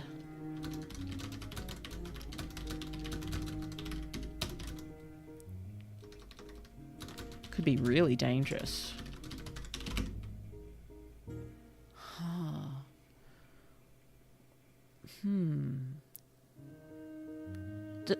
Can the effect be recorded?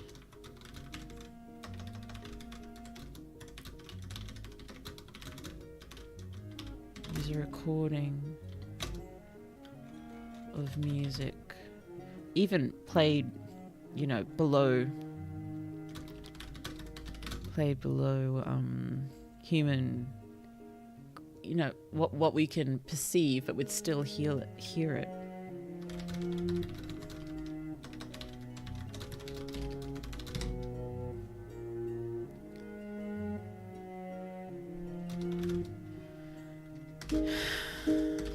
Is to subtly or not so subtly change people's emotions and sway to do as you want. So almost a form of coercion.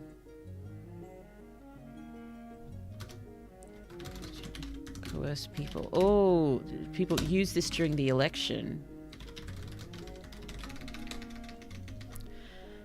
Sorry. Oh, dance-related magic was accidentally discovered by folks after discovering music-based magic.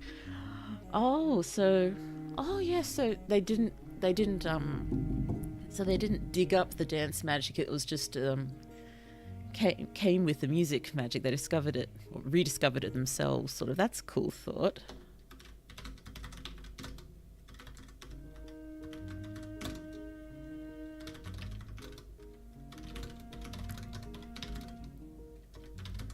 Maybe later discovered ancient dance magics and used it to refine their stuff. Then it's more physical in contrast to music, more mental impact. But what could we use dance magic? My immediate thought was we could use it to movement, or use it for telekinesis, or sorry, I'm just sitting here thumping my chest trying to think of the right thing I'm looking for. Sorry. Blues weird.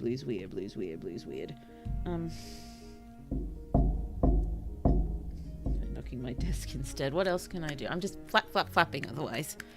Flapping. Oh, goodness me. Telekinesis. Causing pain.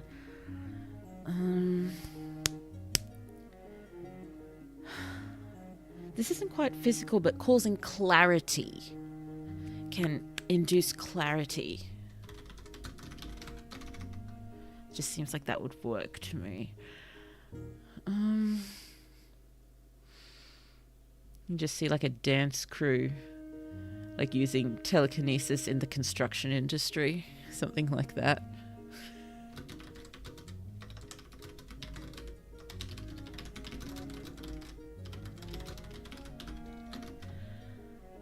Like similar to the bending in advertising, moving the elements with the dance. Oh, yes, maybe. I don't want to go too close, but let's think.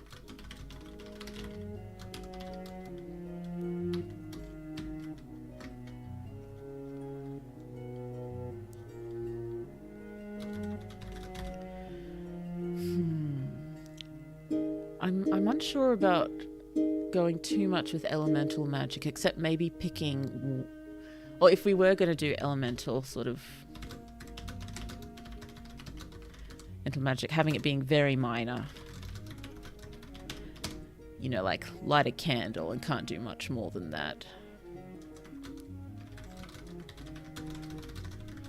Because I still like the idea of having, you know, discovered lots of tiny bits and pieces of random magic. And that's what they've got to work with. And most of it's, you know, very rudimentary.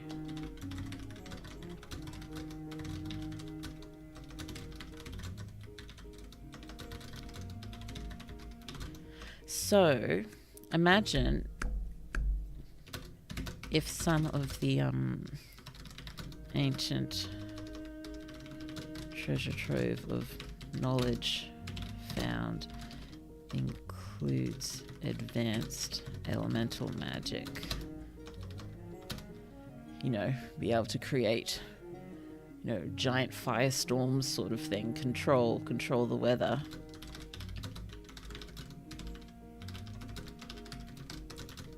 Very dangerous. No, I get it. I imagine they use it to make their musical more dramatic. Oh, yes, that would be really cute. Ah, that reminds Blue of the story, the story idea that I was working on throughout the whole year. The year I turned 14 had elemental dancing in it.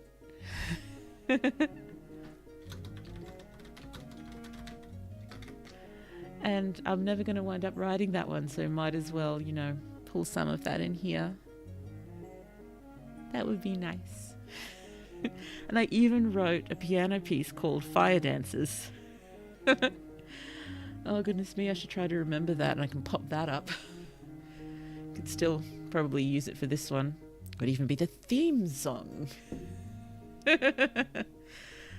Oh dear, I even came first in a piano composition competition with that song. It probably helped that Blue was the only entry. It's okay, I'd entered the year before too with a different song, and I won that one as well. And it probably helped Blue being only one of 2 entries. And I think the other person who entered was a kid who was quite a few years younger than me at the time. Oh, hello, Cyrix. Hello, hello. It's lovely to see you. Mere details. Oh, dear.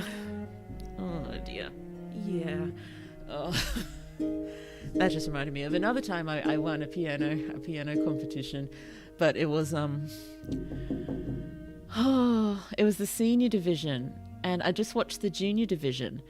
And the girl who'd won the junior division played the same song that I was about to play in the senior division. I was feeling all sick. It's like, you know, she played that in the junior division. How can I play that here? And, you know, I played it and I still won. I won with the same song that she played. So the same song won the 2 divisions. I'm hoping I played it slightly better than she did. So it was, you know, slightly more impressive Blue winning the senior division with the same song. Maybe the adjudicator just liked that song. That seems more likely. Oh, that cough sounded rough. You okay? Just a little rough. Blue does more talking when she's streaming than she probably does in the entire week leading up to it.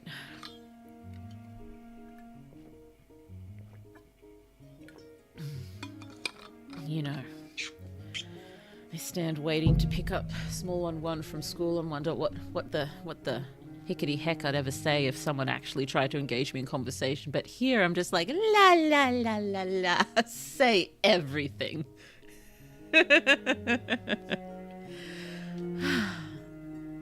Okay, let's try to think of a few more just tiny as we can think of, tiny little vaguely useful, not even necessarily useful, just tiny little magics we can throw in there, just weird little things that have somehow become commonplace because it's the some of the few magics they can do.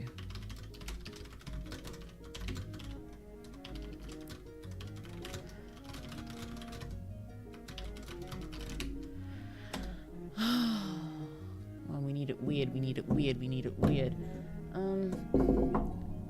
It's very art related, so maybe just something like you can change the color of an ink as you go or something.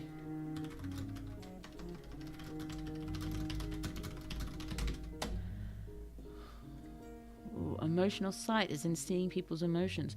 That one they probably would have come across, yes, because it'd probably be highly related to the music music, so emotional sight can see people's emotions. I think that would be a cool one. You know, lots of random people can just sort of, you know, it probably won't be a click, but some sort of small motion, and they sort of turn it on and turn it off. Generally, don't leave it on all the time because that would be exhausting. That was a good one. Thank you. What else do we have? Why am I thinking flashing lights? What can we use flashing lights for? Why would we make flashing lights? What are their levels of technology? I was thinking vaguely 60s, so Lights, light magic. Simple light magic. Simple light magic, simple light magic. Just being able to light up a random object, or imbue a random object with temporary light.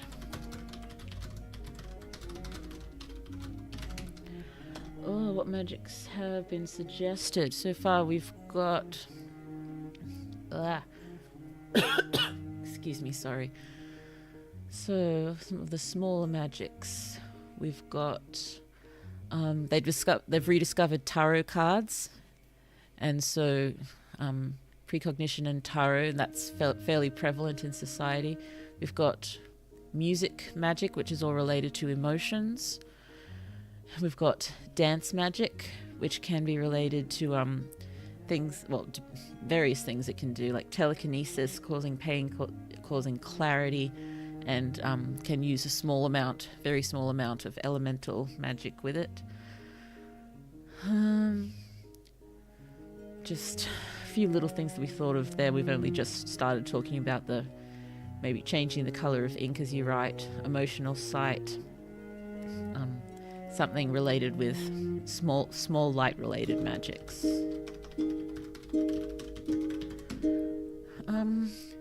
Some sort of communication magic. You know, my head just said, combine mobile phones with smoke signals. Like, how do we do that?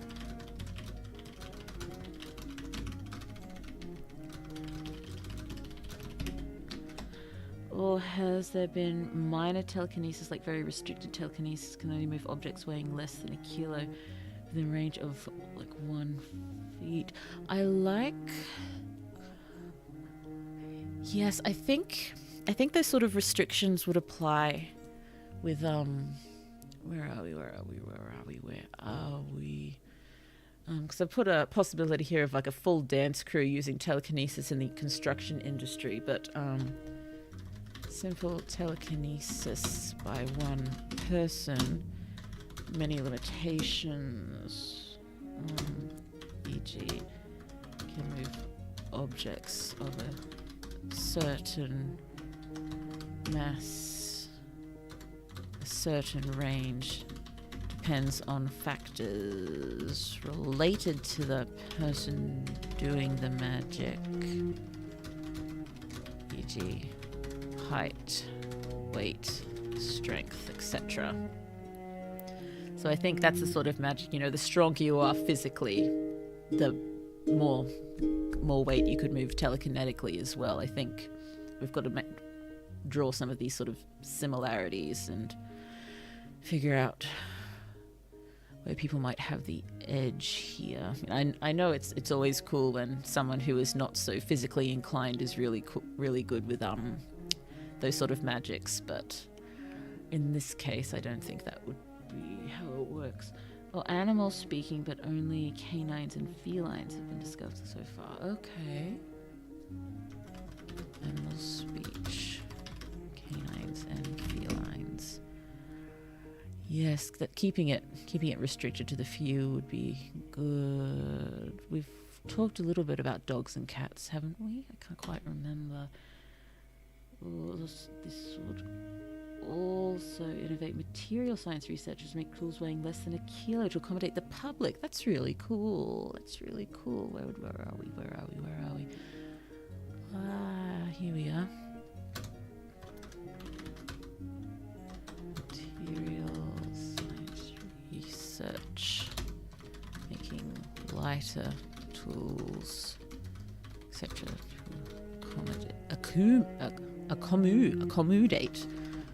accommodate general public. And I still can't spell it. Accommodate. The double M. How could I miss the double M? How dare you, Blue? Oh, and some weirdos attempting to learn bird speech for no reasons at all. The bob of birds bugging folks. No, sir. I forgot that we had a group of, pretty much domestic terrorist birds, don't we?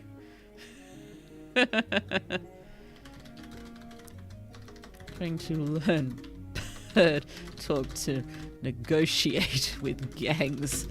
Oh, what did we decide? There's like a mixture of crows and vultures and pigeons, was it? Gangs of nasty birds. Nasty birds. Oh, smoke signals mobile phone be like you. There's a manifest like Morse code or as in zeros. Magical coding. Yes. Magical computing science. Okay, I like the idea of having reasonably intense magical computing science. That's really cool. That's cool, but now we've got to think about it and figure out how it works. And Blue's going to have to stop the stream soon. Oh dear, I better not be up all night trying to figure out how magical coding works. Or colouring of magpie behaviour of vulture and cries of a potu. Why was I thinking pigeon? Why was I thinking pigeon? Yes, you're right. The cry of the potu. I remember this. Yes, there was much detail gone into with that. And the magpie. Maggie. Such a sweetie, but unfortunately we're approaching spring now, so we're probably going to start getting dive bombed soon. I'm very anxious about walking to school come spring, because not only do we have the magpies to worry about, also plovers. Yeah. Oh, rune-based computers, yes. Well, this can be the standard magic being taught, while bloodline magics are largely undefined by magic coding because of the complexity. Ah, Soho. Where are we? So,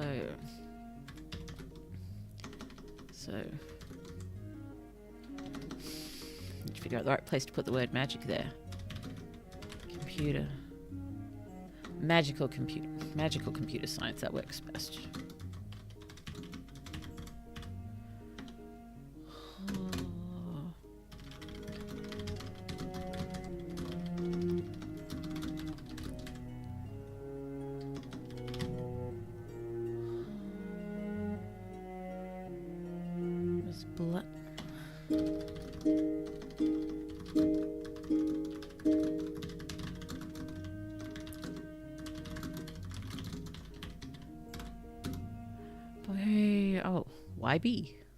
YB.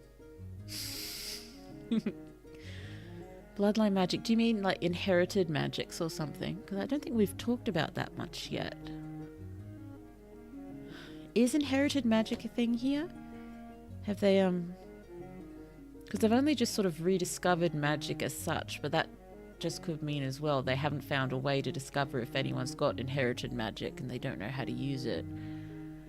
And I suppose there could have been, throughout history, the odd, random person making someone explode sort of thing, but then that would probably just be put down to the devil, evil, possessed, cursed, demon, because, that's apparently how humans think.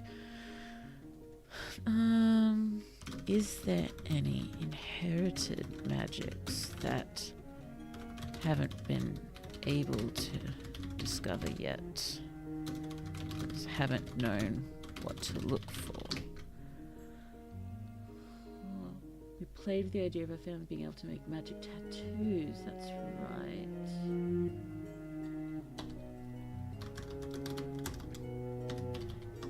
Yes, have to look into that again. I forget how much we thought about that yet.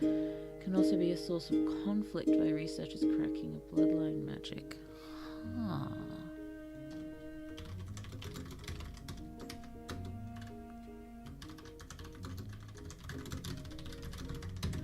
Because I want some of these sort of little magics to just be very integrated with society. And just lots of things going on in the background, even if they're not a main part of the story. I'd also like to it just comes up in general academic discussion a lot of time, talking about all these different kinds of magic.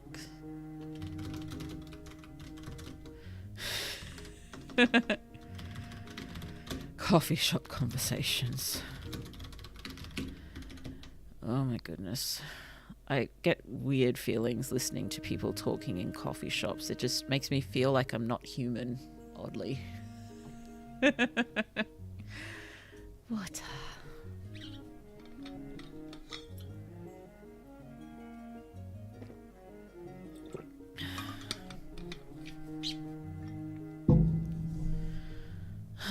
Deary, deary me. Okay. It is now 1 a.m. Maybe can go for another 15 minutes or so, but then I should probably call it. Maybe the rediscovery can be the magic coding aspect with having to divide between inherited magic users and non-magic users. I think pretty much anyone can do a lot of these magics. I like magic. I mean, I like there's some inherited magics, but I like the idea that a lot of magic can just be learnt like a subject.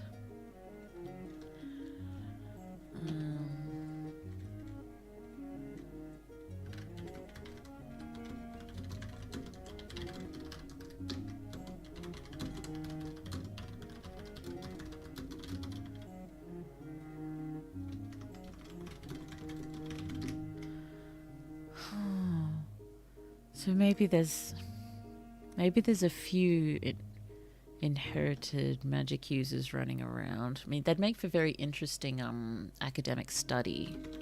Maybe that's the only place we see them sort of being studied.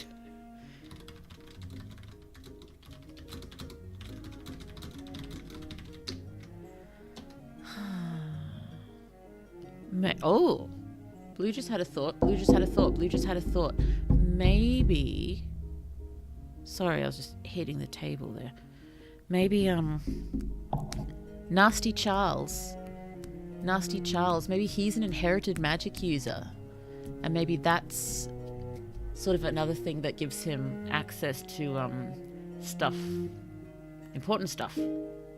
Obscured stuff that Lily and co need. And that means, assuming Lily lifts him correctly, our lovely boy Charlie might also have inherited magic. Our lovely boy Charlie would, and maybe he's got to learn how to use it as well. And that could be something else that Charlie can do. That could be cool. And that would be another reason why Charles and Lily would be running into each other so much, because they're both test subjects.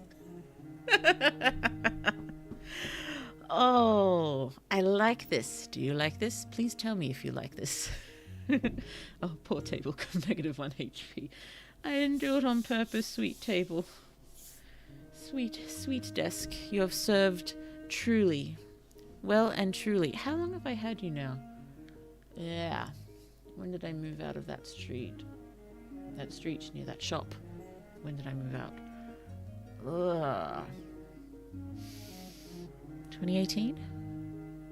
So I must have gotten the desk in 2017. That's great. I'm glad you like it. Okay, let's write it down.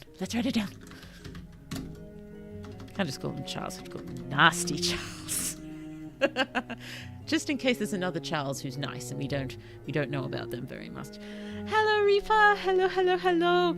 We have been brainstorming because that is what we do. And we've come up with many, many lovely ideas about other forms of magic and also much about the art animation magic. We've made a few little tweaks to what we'd originally thought would be happening. And we've thought of something cool, so I've got to write it down now.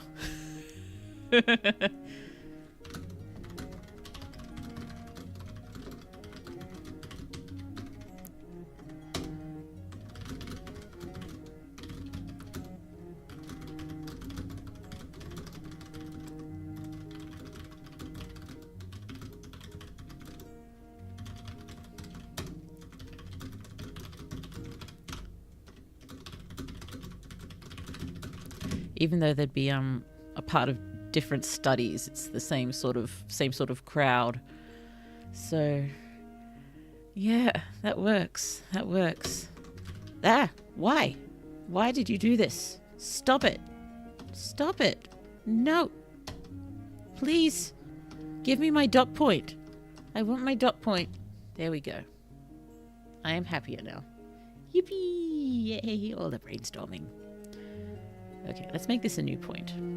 Don't just fill everything with semicolons. I already had it in capitals. Therefore, assuming Lily lifts Charlie correctly, he will also have its inherited magic. Just learn how to use it. Another thing he brings to the group. Oh, do we have a Charlie magic showdown at one point? Charles dies, doesn't he? I remember he winds up, he gets murdered. He definitely gets murdered, but maybe we can have a showdown before then. Well, assuming they have a showdown, it'll probably happen before one of them's murdered. That's just logic. I probably don't have to make the note this happens before he's murdered, but maybe just need to have that remind me that yes, indeed, Charles is murdered.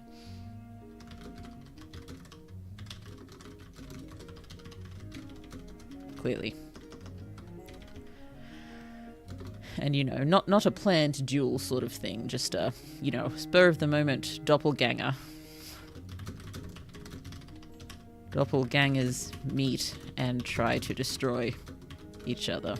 Or rather, Charles tries to destroy Charlie, because I can't see Charlie ever wanting to destroy anyone.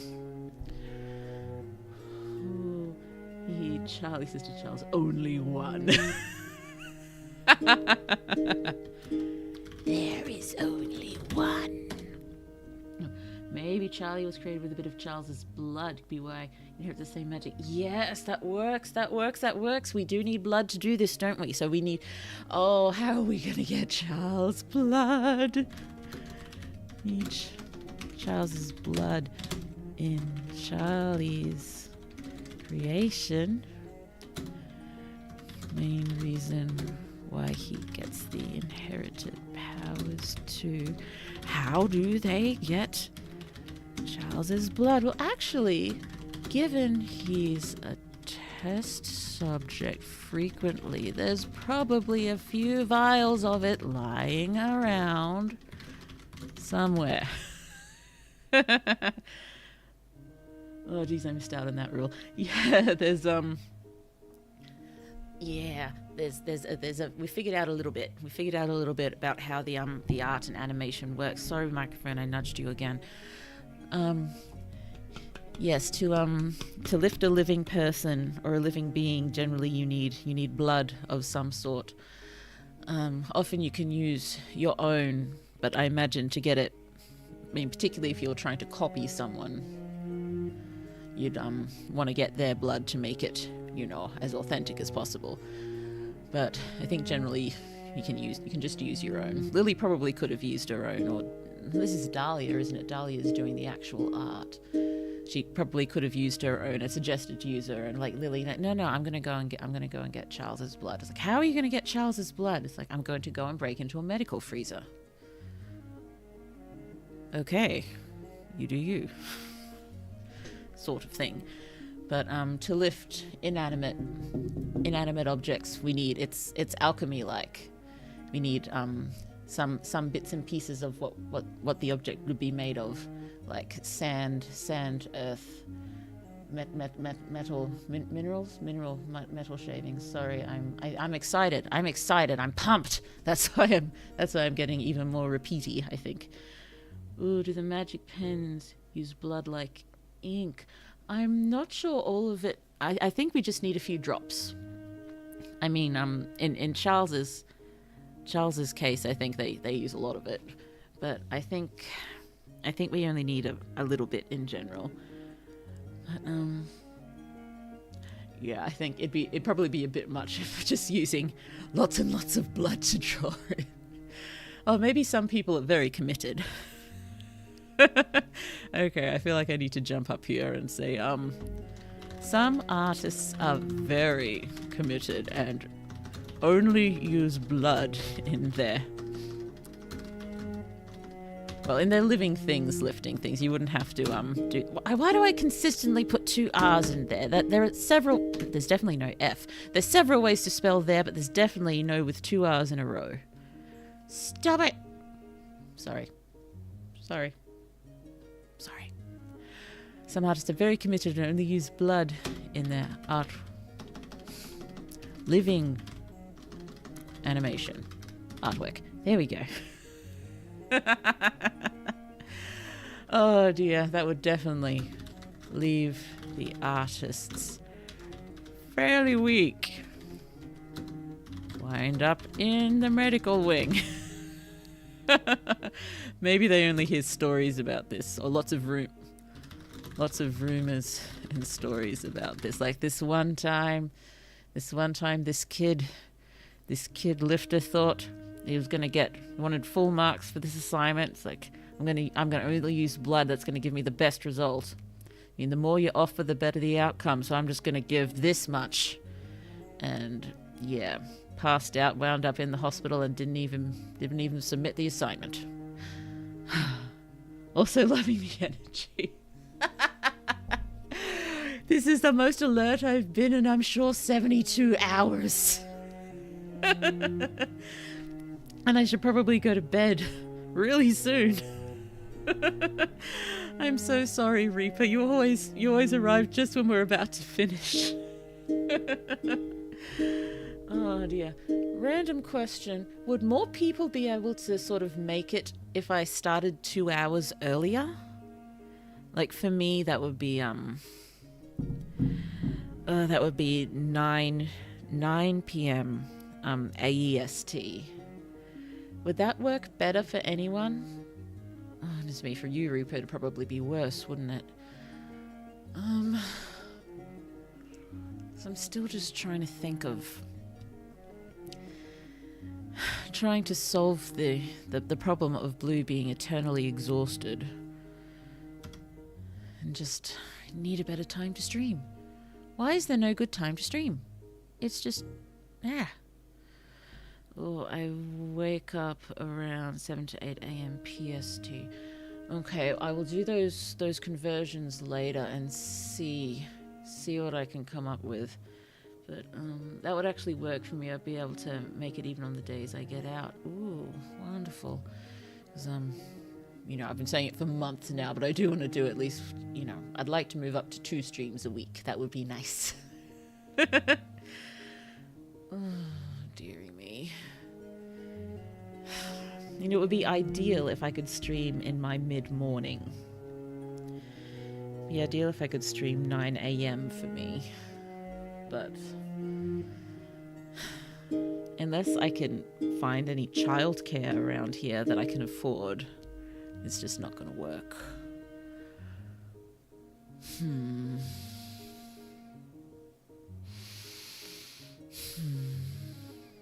Yeah.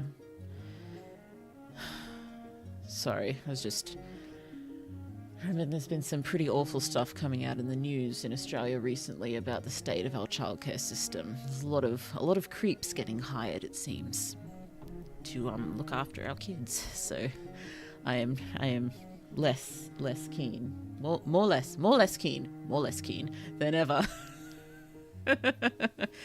to put kids in childcare. Okay.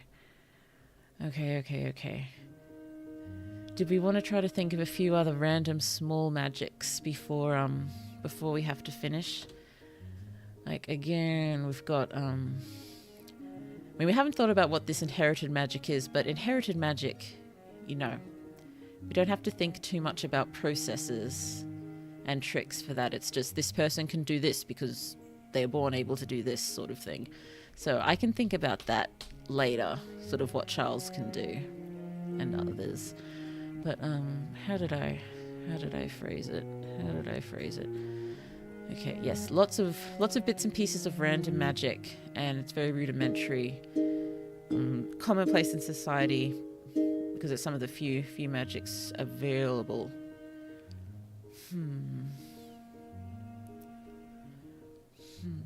Oh, if it helps, I love watching your streams in the morning regardless. You help motivate me to write on the weekends. Oh, thank you. It is lovely. Oh no, throat. Ah! There it goes. There it goes.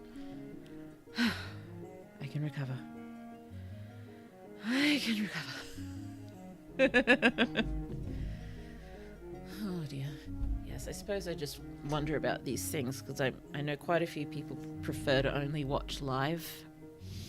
I mean, even me, if I watch a stream, I suppose it's just because I don't have any one person I religiously watch, but I just sort of jump on whoever's live at the time. But yeah, I suppose I do go back and watch random Mori Calliope streams. So yeah, but you know, Mori Calliope is big streamer. Lou is small. Lou is small like this, nice and small and comfy. Oh no, hearts for Blue. Shadow manipulation, often used to act out stories or act as puppets in a show. Used in entertainment. Also could be used in agriculture, couldn't it?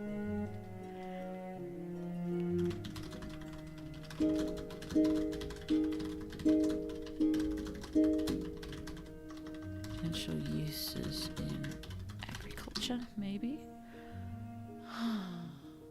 Oh no. I yawn.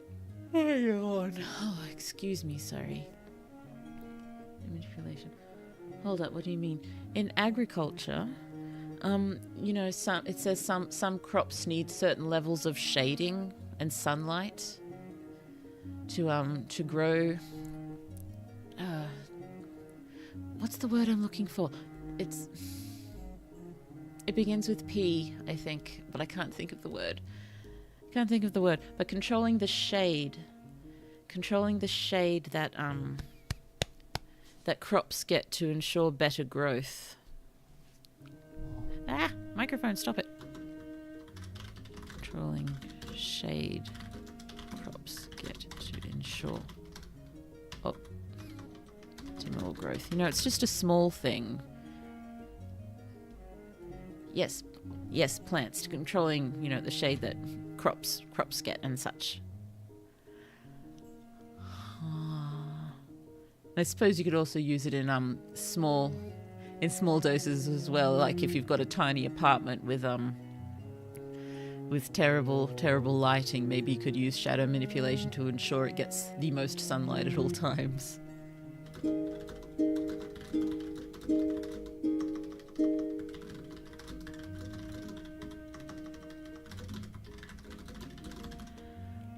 Oh no, I was trying to guess the P word. Ah, right. Sorry. No. Optimal works, but it's not the word I was looking for. Unless I was, you know, focusing on the P in optimal, and that's what I was fixating on. Potentially. Thank you for trying to guess the P word that I could not think of. Yeah. It turns out Blue needs all the help she can get. Ooh, I still have some water left.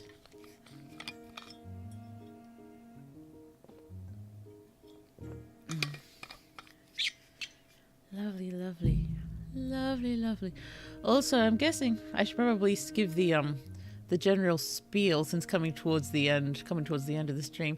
Hello, thank you for coming. If you haven't been here before, welcome, and we love you, and we have a Discord, and we'd love you to join if you'd like to chat with us. We'd love you to subscribe, to have lots more fun in the future. We're writing stories together. Blue will probably be releasing some short stories and some really short stories at one point, and eventually even maybe full novels that she's been working on for years upon years and really has to get out of her system so she can move on to writing other things. It doesn't help that the main project is probably going to be as many as 10 or more really long books. Oh wait, no. The redone versions. 30 or more really long books. Oh, also, shadow magic already has an or in the name, but it being used is usually kind of funny. Sorry, casually, not usually. Yes, casual uses. I love casual uses for all magic. I like the idea, magic could be used for all of these incredible, wonderful, phenomenal sort of ways. But also, yeah, I'm just using it to help grow my houseplant. I'm sure we could think of other ways to use shadow magic. Is anyone a big Lindsay Sterling listener? I'm a big Lindsay Sterling fan. And her film clip for her song Shadows is heaps of fun if you haven't seen it. Yeah. Fun dancing with the shadows.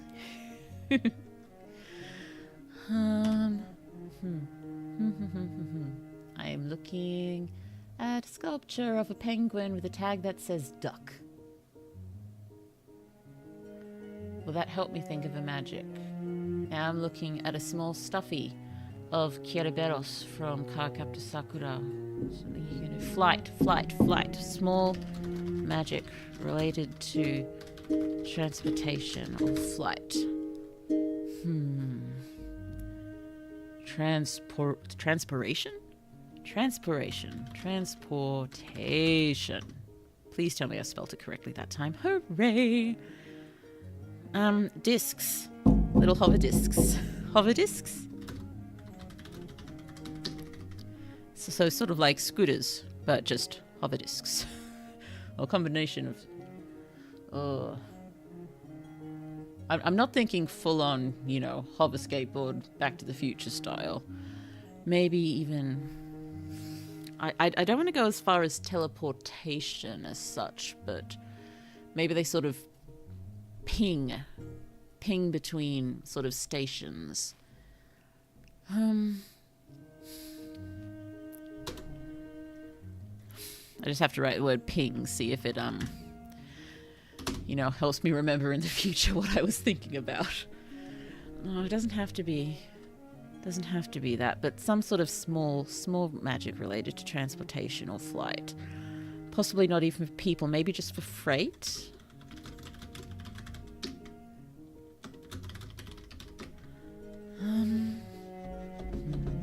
So I know we do have cars and some form of flying transportation. So do we use this magic in that transportation, or is it in addition to?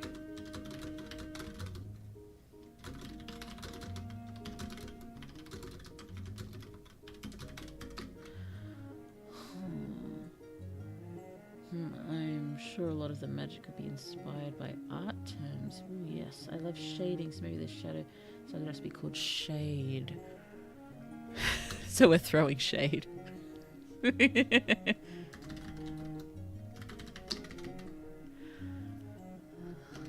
Useful magic inspired by art terms.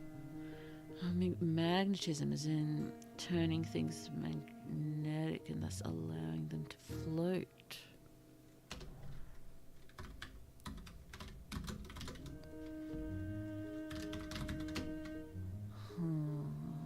Sounds good. So just had a random thought about waves, radio waves, microwaves, magic waves. Did we think about something like that already? I can't remember. Might have to dig through to find it, but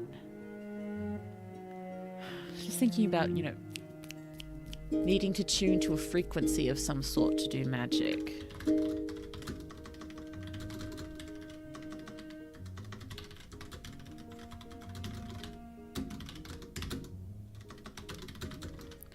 Maybe not even just to do a particular magic, maybe that's required for all magics.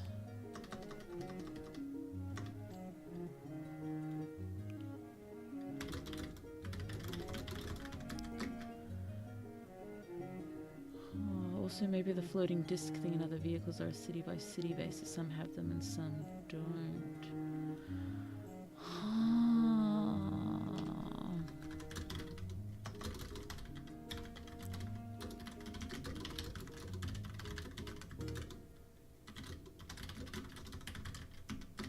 Maybe, yes. Or maybe... Yeah, maybe there's one city-state that's gone all out with these, with the others. It's more of a novelty, maybe, like a theme park ride or something.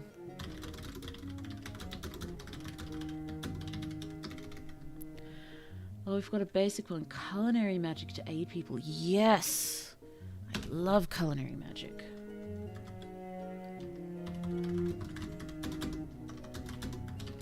So are we thinking sort of like the ability to replicate food?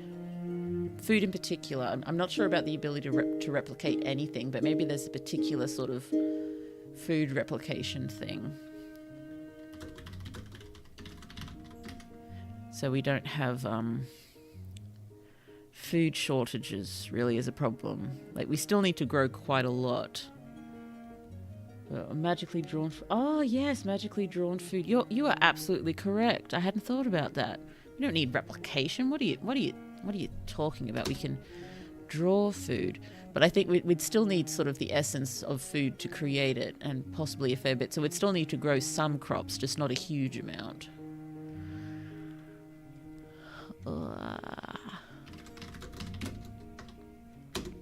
Is all but cured starvation in academic city-states. Starvation, just cured hunger, I think.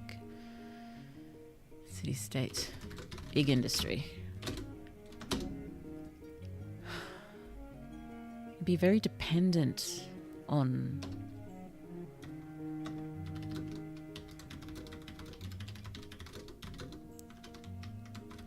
Just having thoughts.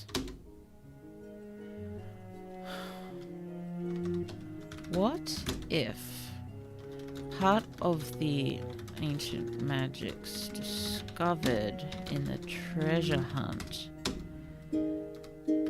can blanket remove effects of art animation? Like, that would not only just, kill a lot of people instantly, but also rip society apart. So if they had that threat...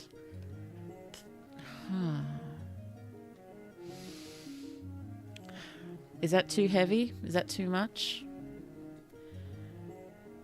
Well, it could be a commentary on modern food industry. Well, yes. Definitely.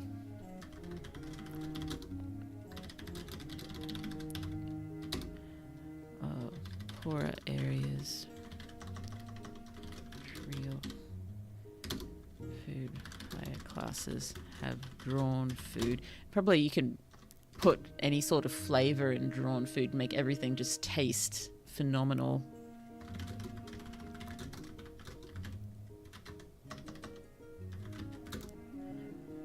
Fennel. Doesn't even give it as an option. Phenomenal. See, I can spell, apparently, I just don't want to.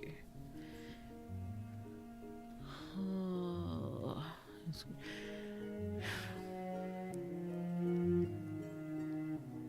Let me know what you think about this.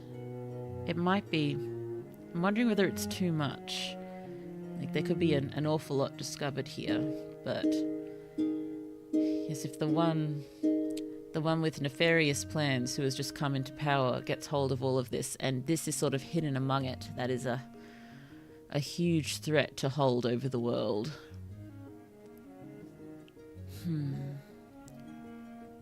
Blue says, Let me think. Okay. As a matter of fact, Blue should probably stop thinking. Oh, wait. Como enteri. There we go. Should probably leave it on that vaguely heavy thought with potentially dire implications for the direction the story will take after the treasure is found. Excuse me. Yes, I think we've done some good work today. Lots of good work today. How about we call it then? Just jump jump over into the library again. Bigger blue. Bigger blue. Big blue. Blue is big. We did consider how magic suppresses and seals would affect the lifted. Yes, we'll have to go through and look at that again. There's probably so much that we've thought of in the past that's just scattered through the notes because Blue's just wildly typing all the notes, getting so excited and not putting anything in a correct order. Oh, yeah, and they could have a cool villain speech like, "Don't you see, Lily, he who holds the pen rules the world." Beautiful. I love it. I love it. But, yes, I'm not sure this person technically even wants to rule. I think they believe they need to rule, and that the world will fall apart if they don't. That sort of thing. I just need to add that. Various person doesn't want to rule, feels they need to. Every city is my canvas. I love it.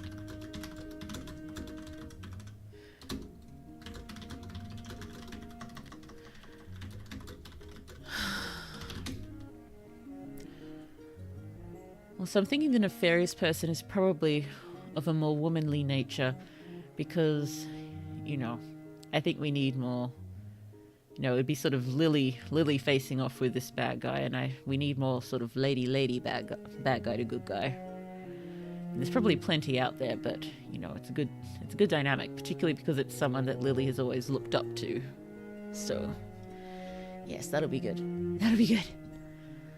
Oh, goodness me. I'm just shifting stuff around my monitor briefly. Here we go.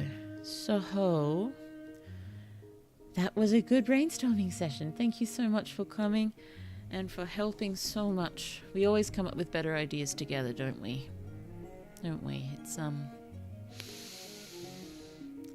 Oh, yes, I agree. Lady bad guys are awesome. Yes. So long as they're nuanced. I'm not sure about what is on my. I've got. Oh my goodness.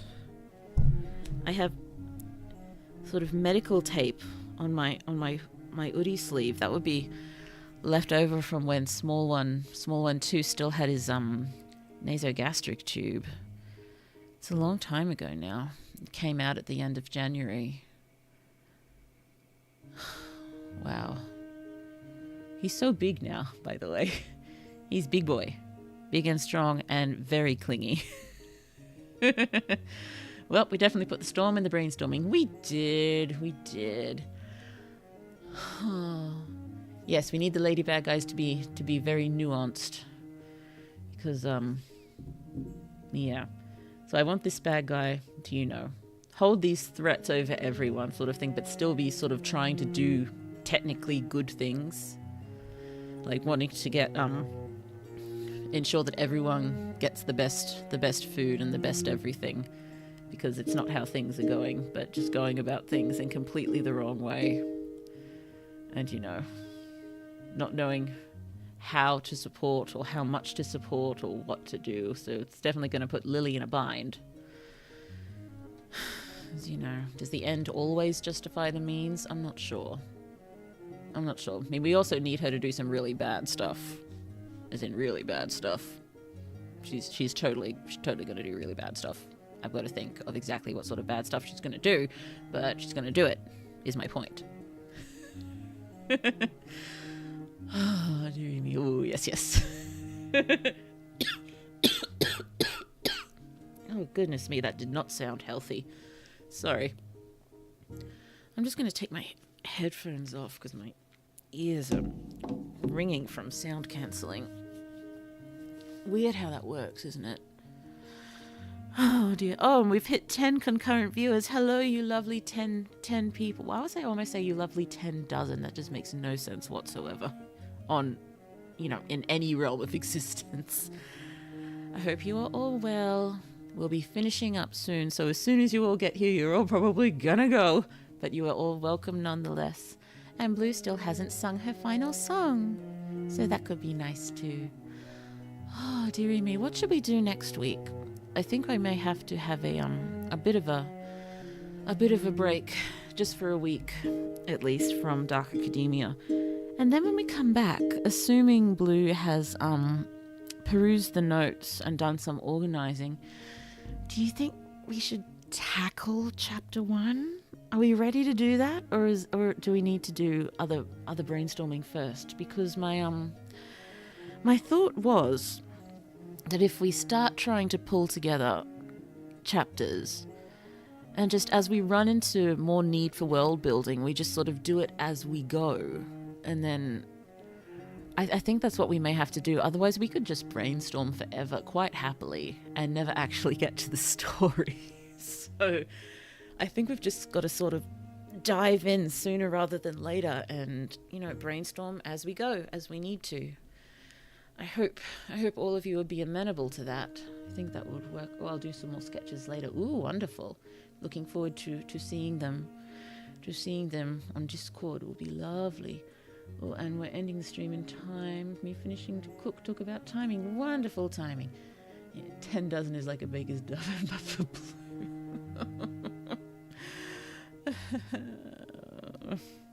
I would say Blue's tired and put it down to that. Oh, 11 now. Hello. Goodness me, that's lovely. Sorry, just watching. Are we going to hit 12? Are we going to hit 12? If we hit 12, I think that'll be the most I've had watching at one time. 12. 12, can we hit 12? Can we hit 12? Do we hit 12? No, we don't hit 12. I'd say a bit more brainstorming for the antagonist. That and whatever the end of the story should be, so we have a goal.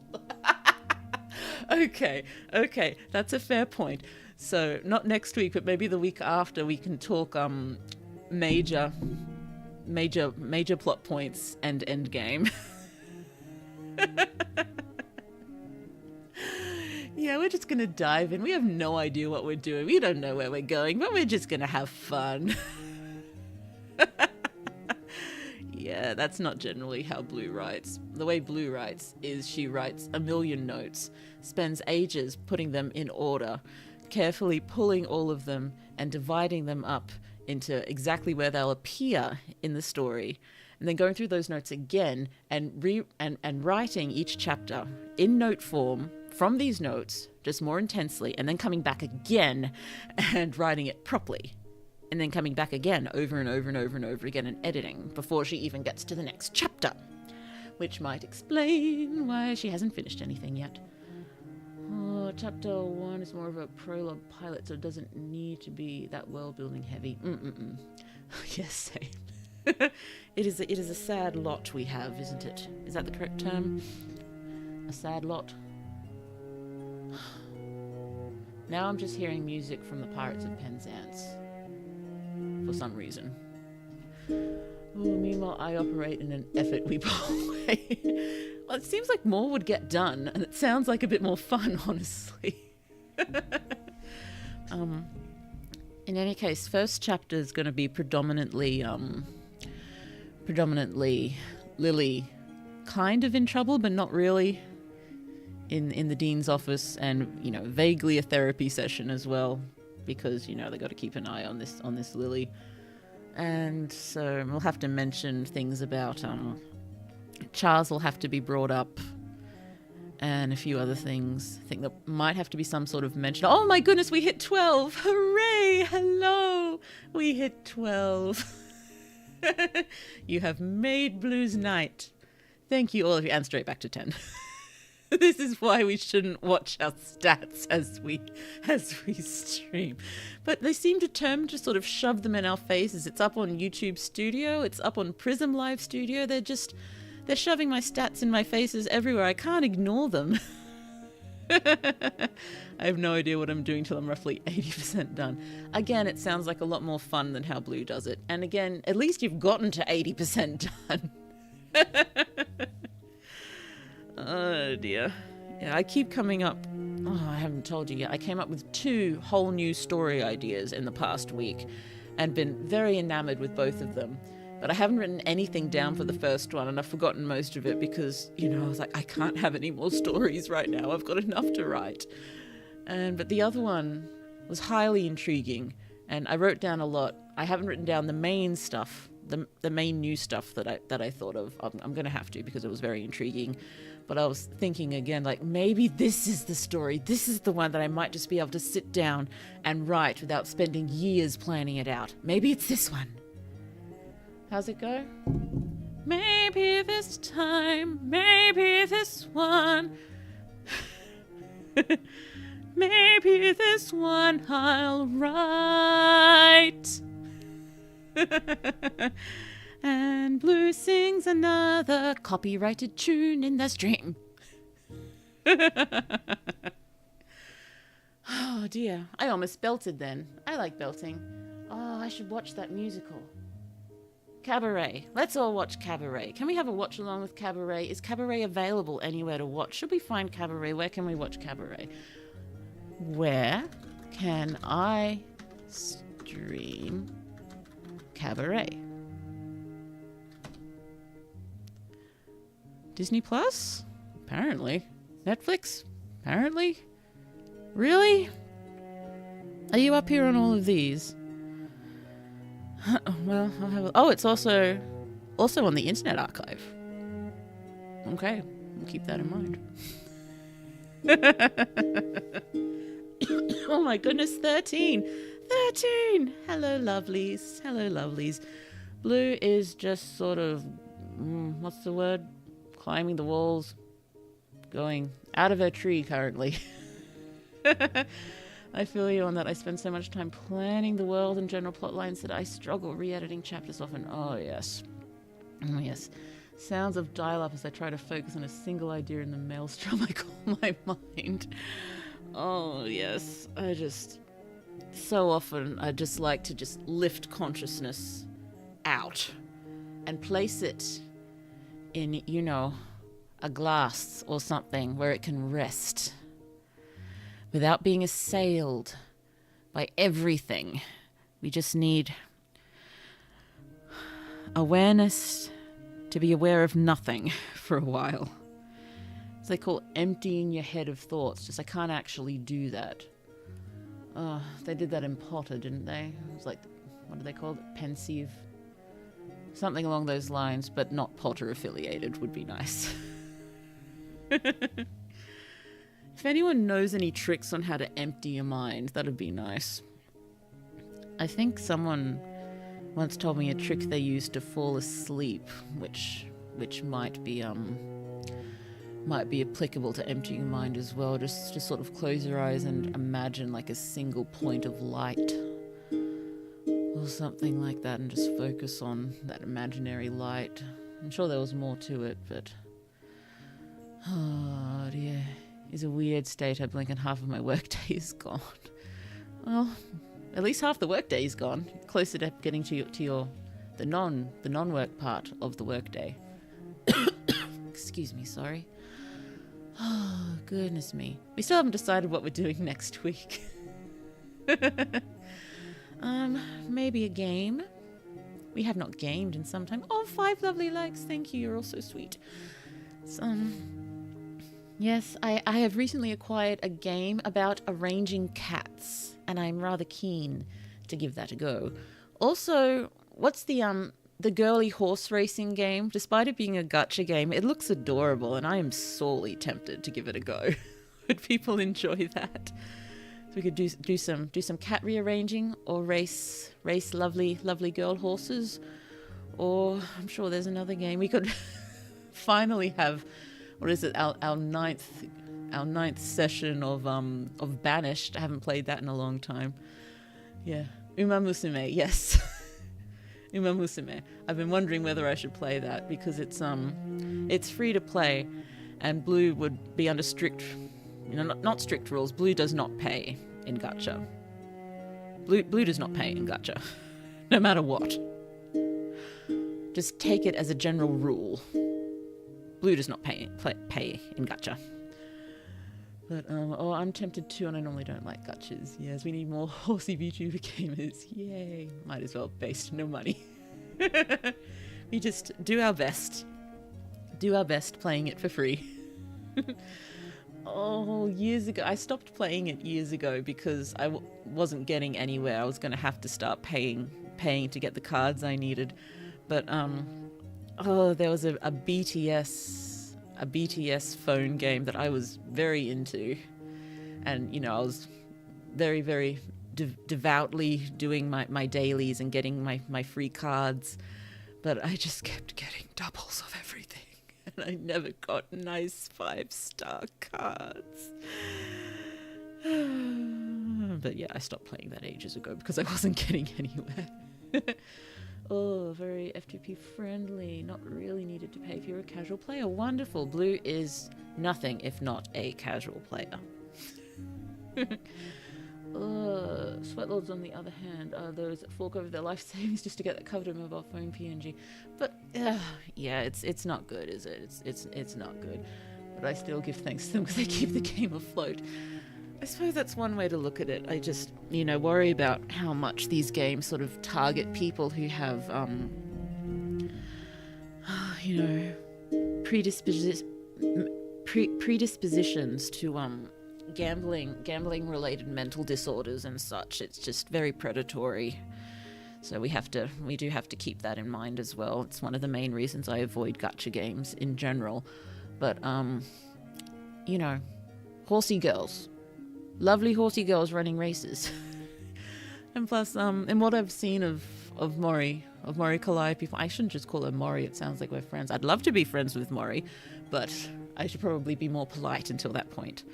In what I've seen of Mori Calliope playing, she just can't get over how adorably sweet the horse girl she's playing with is. Oh, I cannot touch Cookie Run. I barely recovered from that addiction. Oh dear. I played Genshin for a month and didn't like it, and then I played the One Piece gacha years ago, and it was fun for a bit, but I stopped after a while. Yeah, I haven't been game to give Genshin a go. It just seems like and what's the other one? Honkai Star Rail. Yeah.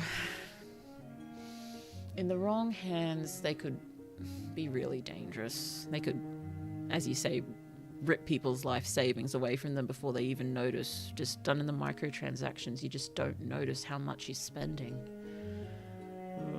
Thank you for your service, Wales. Yeah, the pretty colours do be hitting some primal stuff in the brain, indeed. Lovely horse girls, and there's Gold Ship. What is Gold Ship? Do I know what Gold Ship is? I don't think so. Is that another gacha game that is less lovely? I won't get on my soapbox, but yeah, I agree. Oh, I can just imagine Reaper on the soapbox with the megaphone doing good deeds. Well, yeah, Gold Ship is the one exception for the term lovely horse girl. Oh, okay. So should I not look that up then, just in case? Don't want to get any unpleasant images or knowledge or anything. Oh, the Gold Ship is a horsey in the game. Ah, we do like horsies. Horsies are sweet. Yeah, well, I may have a bit of a poke around the game and just make sure I can figure out how to play it first. I get anxious about playing games on stream if I haven't played them before, which, somewhat limits things because streaming is pretty much the only time Blue does play games. Which is another reason I need to stream more than once a week, because I want to play games. It's just I've got a problem playing them for myself, which probably isn't great, but, I like playing them on stream. Ooh, Gold Chip's the white-haired horse girl. Okay, anyway, try it if you want pretty horsies run and win some races. I know, because of all the fan art on Blue Sky. I need to look more on Blue Sky and get my, month in advance posting ready. Because that's the only way I'm going to be able to be present on social media. And if Blue wants to grow, Blue should probably be present on social media. But yeah, I'm down for any games. Hooray! Blue will, even if we don't play the horsey game. Next week, let's plan for a game. If anyone does sort of think of anything that they would like to play, just throw it up in the Discord or in the comments or something. Because that would be fun. Oh, currently playing the horsey game while tuning in, Lamau. Oh, enjoy your horsey game. It's you get to pick the lovely horsey girl you're running with, don't you? Yeah. Oh wait, no, it's a gacha game, don't you? You draw the lovely horsey girl you're playing with. Is that how it works? That sounds like that would be how it works. Oh, back to 12. Hello, hello. You're probably just dipping in for a moment, but you're so welcome anyway. We're going to be finishing up soon, but we are chatting just a little bit before we go. We've been talking about the Horsey Girl game, because Blue is contemplating playing it next week. It's either the Horsey Girl game or the Kitty Cat rearranging, or, oh, 13, hello, hello, lovely to see you. Yes, so Horsey Girls or Kitty Cat rearranging, or if anyone else has any games they think would be fun, let me know. Let me know. Oh, where's my Steam library? Where's my Steam library? Oh, it says I'm playing VTuber Studio. Goodness me, who would have guessed? Oh, I've got a bunch of, well, not a bunch of, I've got a few visual novels that were rated fairly highly. Goodness me, that takes a lot of space. There's typing games, because Blue likes to type. We've got Turnip Boy Commits Tax Evasion. I don't remember buying that, but apparently I did. Turnip Boy Commits Tax Evasion. We could always give that a look. Ooh, Trombone Champ. I bought that apparently. Got a game called Storyteller here. That sounds like something we should play. We could always play Stanley again. We played that once last year. It was a lot of fun. Oh, I think, yes, I'd meant to continue, but then we ran into, what we ran into last year. Oh, and I can't remember whether I saved it properly, so we'll probably wind up starting again. But because it was over a year ago, probably doesn't matter. Any game is fun to watch with Blue playing it for sure. Well, considering the reactions Blue tends to have when playing, do you anyone remember some of the reactions Blue had during Slay the Princess? Goodness me, I actually felt physically ill at one point and thought could possibly collapse. Oh, I think the game gives you a freebie, but the stronger Umas you probably need to get in the gacha. Fair enough. Turnip Boy sounds fun. Oh yeah, Stanley. Also love the Turnip Boy games. We just need to play more games, don't we? Games are fun. I suppose I get a little bit fixated on Blue is a writing VTuber. Blue needs to write on stream. But, you know, writing on stream, while very, very enjoyable, lots of fun and very, very useful, it's also reasonably taxing. It takes a lot of oomph, a lot of energy and focus, and sometimes we just need to play a game. I don't mind going back to VTuber roots. Maybe we should even think about doing another karaoke. Last one I did was for my birthday, wasn't it? And yes, Blue just needs to remember other songs that exist. That's another thing, that's right. If anyone's got any random songs they'd like Blue to ever do in karaoke, maybe I need to make a karaoke suggestions channel in Discord or something, because I probably wouldn't be able to keep track of them otherwise. Ooh, Civilization. I like that. I like rhythm games, actually. I'm not very good at them, but there's this one called Rhythm Journey, which last played June 3rd, 2024. Last played not long before everything hit the fan last year. Oh, dear, it's just so cute. Such lovely tunes. I bought Rat Shaker. Anyone want to play Rat Shaker? It's probably a bit creepy for Blue, really. I should stop going through this, shouldn't I? Ooh, Oxygen Not Included. I love that game. Ooh, one hand clapping. I got lots of games. I just don't play them. Monument Valley, Melatonin. Why did I get Mass Effect? It's so big. Oh my goodness gracious golly me. Yeah, we probably shouldn't play Mass Effect. Little Misfortune, Journey, Noir, Hades. Oh yes, I've got all the is it Supergiant? Is it Supergiant? Can't remember. I think I'd want to play Bastion first though. Glyphica! I want to play Glyphica. Oh yeah, the bone cracking sound messed you up. It did. Oh, the once in a while break stream is reasonable. Thank you. Oh yeah, more karaoke, more of Blue's lovely singing. Thank you. You're very sweet. Rat Shaker's an experience. I think I saw a bit of Markiplier playing Rat Shaker and I was just, what is this? What is this? What, why? The rat must be shaken. Are we shaking rats now? Sure, whatever you say. Oh, it is now 5 to 2. I should probably stop chatting, but chatting is fun. Ooh, Final Fantasy. That's right. I was wondering whether I should play some of the Pixel remakes at one point. That could be fun. I think it was recommended to start with the Pixel remake of 4 or something. Monkey Island, yay! Divinity, Death Run TV, Crypt of the Necro Dancer. Ooh, Cook Serve Delicious. Wait, I looked up Cook Serve Delicious. I think the company wasn't cool with streaming unless you get specific permission from them, which might be a bit difficult. City Skylines, I'm so bad at it, but it's fun. So many games. How did I get so... Oh, Bad End Theatre. That's a good one. We played that one already. Oh, the Amnesia, The Dark Descent. I've never played it. I think I bought it forever ago, probably in 2010. I think I tried to play it at one point, but there was some sort of error, and then for some reason I never did it again. Oh yes, please, I'd love to see you play Final Fantasy or any RPG that are a point-and-click adventures. Point-and-clicks are great. Honestly, I would love to play the Persona games. I was thinking about the Persona 3 newest release. Did I buy that? I thought I did. Where are we? Yeah, Persona 3 Reload. I bought it. I've also got Persona 5 Royale, which I started playing a long time ago, and I'd have to start it again, and I would like that. Just, Persona and Final Fantasy, they're commitments. So if we started playing that, I'd probably have to go up to at least 3 streams a week, just in the hope of finishing one of the games within a year. Oh, has it been that long? I feel old. What about Persona 4? I haven't bought Persona 4 yet. Persona 4 is actually the one I know least about. I know Persona 3 because we had the original PlayStation version, which we played for a bit when we were quite young. And I know Persona 5 because, come on, if I had a soul game, it'd probably be Persona 5. Even though I haven't played very much of it, it's still probably my soul game.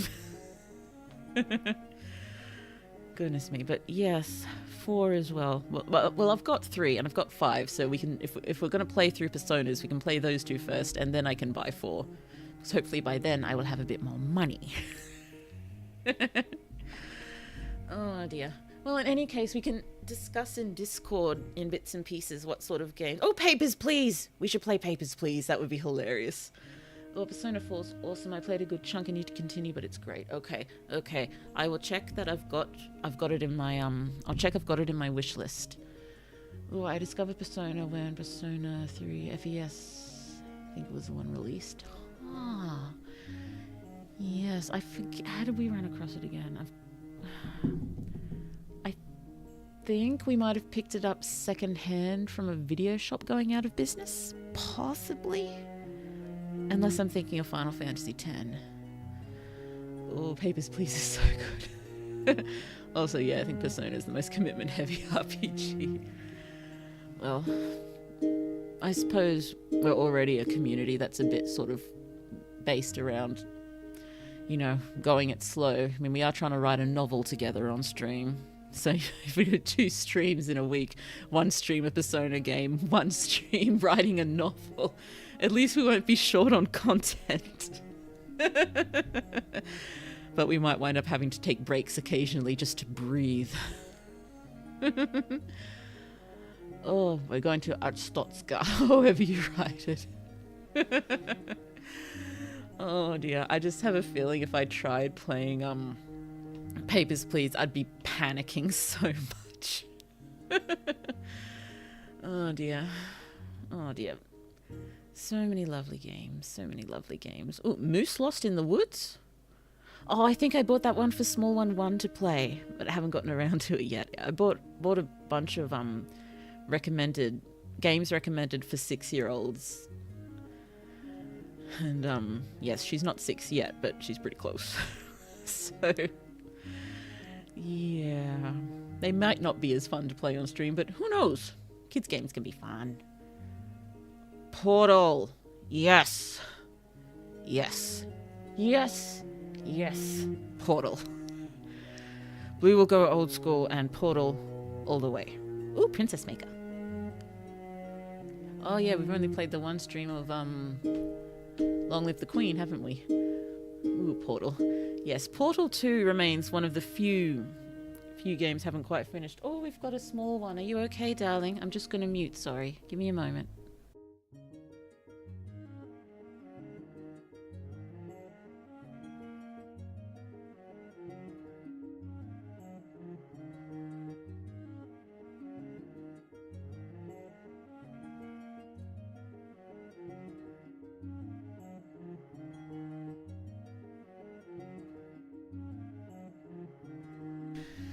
Yes, small one will need me in a moment, so we've got to wrap it up.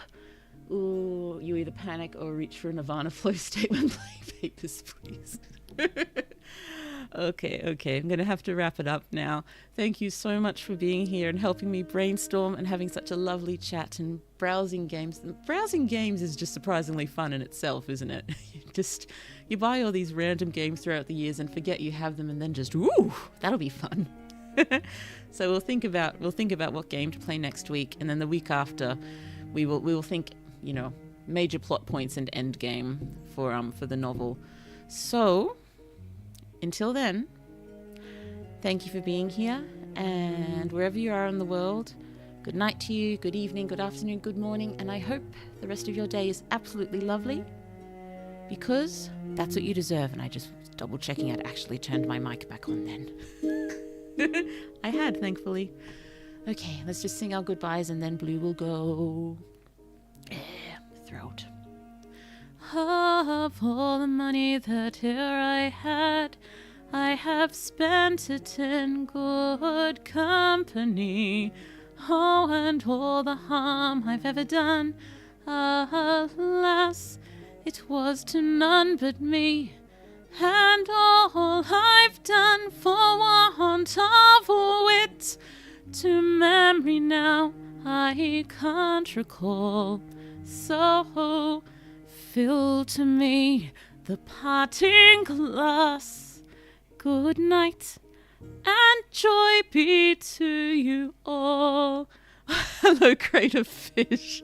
All got here at the goodbye. See you. I'm so sorry. Bye, everyone. Thank you for being here. Please watch the VOD. You may enjoy it.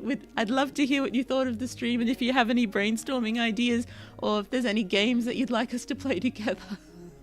Bye. Until next time. Bye. Where's my ending screen? Where is it? There it is. Bye.